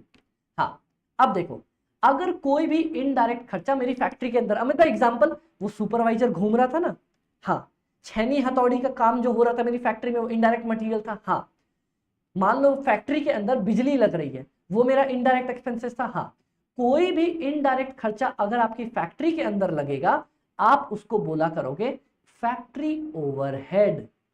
अच्छा, कोई भी इनडायरेक्ट खर्चा अगर आपके ऑफिस के अंदर लगेगा ना, जहां पे सेल्स वाले लोग बैठते हैं कॉलिंग करने के लिए, वहां पे अलग बिजली का खर्चा और ये सारी चीजें लगती हैं, ठीक है, उसको बोला करेंगे अपन क्या, एडमिन। सबसे पहले तो बोलेंगे अपन ऑफिस का ओवरहेड्स, लेकिन अपन ऑफिस वर्ड का यूज नहीं करते, अपन वर्ड यूज करते हैं एडमिन का ओवरहेड, ऑफिस का इनडायरेक्ट खर्चा, ठीक है। इसके बाद मैंने कुछ लोगों को सेलिंग पे लगाया जो सेलिंग एंड मार्केटिंग का काम करते हैं, वहां पे जितने इनडायरेक्ट खर्चे लगे उसको बोलेंगे सेलिंग ओवरहेड्स। और जब मैंने प्रोडक्ट को बना दिया, बेच दिया, उसको डिस्ट्रीब्यूट कर रहा हूं, वापस सामान लेके जा रहा हूं, पहुंचा रहा हूं, वहां मेरी जितनी भी इनडायरेक्ट कॉस्ट लगी उसको बोलूंगा क्या, उसको बोलूंगा मैं डिस्ट्रीब्यूशन ओवरहेड। बता दो कोई पंगा क्या यहां तक? अच्छा अमित भाई ये होता है ओवरहेड्स। हाँ, सबसे पहले समझो ओवरहेड्स होता है सारे मेरे indirect material, labour, indirect material, indirect labour, indirect खर्चा, इन तीनों को जोड़ दो, बन जाएगा ओवरहेड्स। जब डब्बा आप बंद करके ऐसे हिला के खोलोगे, आपके पास अगर कोई फैक्ट्री में इनडायरेक्ट खर्चा निकला, फैक्ट्री ओवरहेड, ऑफिस में कोई इनडायरेक्ट खर्चा निकला, ऑफिस ओवरहेड, सेलिंग में कोई इनडायरेक्ट खर्चा निकला, सेलिंग ओवरहेड्स, और अगर डिस्ट्रीब्यूट करने में कोई इनडायरेक्ट खर्चा निकला, डिस्ट्रीब्यूशन ओवरहेड्स। तो बताओ बच्चों, बताओ क्या यहां तक मैंने आपको टाइप्स ऑफ कॉस्ट, उनका नेचर कैसा होता है, नेचर मतलब बेसिक नेचर, सबसे पहला अगर मैं बाइफरकेशन करूं तो क्या इसी तरीके से कर सकता हूं? हाँ जी अमित भाई, इस तरीके से कर सकते हैं। साथ ही साथ मुझे यह भी बता देना, क्या मैंने आपको बताया all the indirect expense form part of the overheads, and अगर मैं सारी इनडायरेक्ट कॉस्ट को क्लब कर दूं, वो सब एक बैनर में आ जाएंगे, उस बैनर का नाम है ओवरहेड्स, और उनको फर्दर में डिवाइड कर सकता हूं फैक्ट्री वाले ओवरहेड में, एडमिन वाले ओवरहेड में, या सेलिंग एंड डिस्ट्रीब्यूशन वाले ओवरहेड में। हाँ जी अमित भाई यहां तक समझ में आ गया? हाँ जी दे दो माइक पे लाइट अप्स। बताओ यहां तक समझ में आया? एकदम समझ में आया। अब देखो गाइस, हमारा पहला लेक्चर यहाँ पे आके कंप्लीट होता है, जिसमें मैंने बेसिकली आपको कॉस्ट के बारे में थोड़ा सा बताया और टाइप्स ऑफ कॉस्ट, उनका बेसिक नेचर आपको बताया। हाँ जी अमित भाई, अपन ने यहाँ तक तो बता दिया। अपना पहला लेक्चर से मैं पहले लेक्चर्स हैवी नहीं रखा करता, इसीलिए ये लेक्चर अपना 1.5 घंटे के आसपास का होने वाला है, जो कि हो चुका है। ओके अमित भाई, आगे कुछ इनिशियल लेक्चर्स हमारे 1.5 घंटे के होंगे, और उसके बाद अपन वापस बैक टू 2 घंटे वाले फॉर्म में आ जाएंगे। डन अमित भाई, डन डन डन डन। तो चलो, ये हमारा पहला बेसिक लेक्चर रिकॉर्ड हो गया। अब इसके बाद नेक्स्ट हम कॉस्ट की और भी बाइफरकेशन देखने वाले, कि और हमारे पास कॉस्ट कितनी तरह की हुआ करती हैं।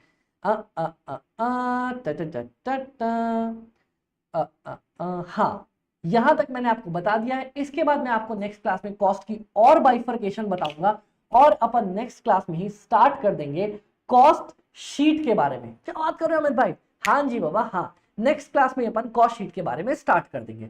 ठीक है अमित भाई, तो बता दो यहां तक कोई दिक्कत? अमित भाई कोई दिक्कत नहीं। पहले मैंने आपको बताया कॉस्ट मतलब एक्चुअल खर्चा या कोई नॉशनल खर्चा, कॉस्टिंग हर वो तरीका जिससे कॉस्ट का पता लगा सकता हूं, कॉस्ट।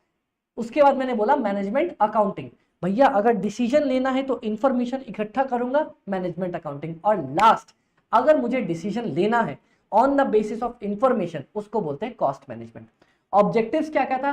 भैया मुझे पहले, सबसे पहले मेरे बताओ मेरी कॉस्ट कितनी लगी, फिर भैया मैं प्रॉफिट कमाना चाहता हूं तो मेरी सेलिंग प्राइस कितनी आएगी, फिर कॉस्ट को कंट्रोल करूं या रिड्यूस कर दूं, और डिसीजन कैसे लूं, इन कामों में मदद करते हैं। बस उसके बाद अपन ने टाइप्स पढ़ा, खत्म किया, डन डनाडन डनाडन डन।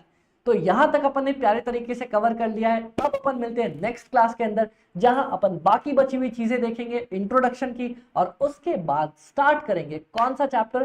Cost sheet.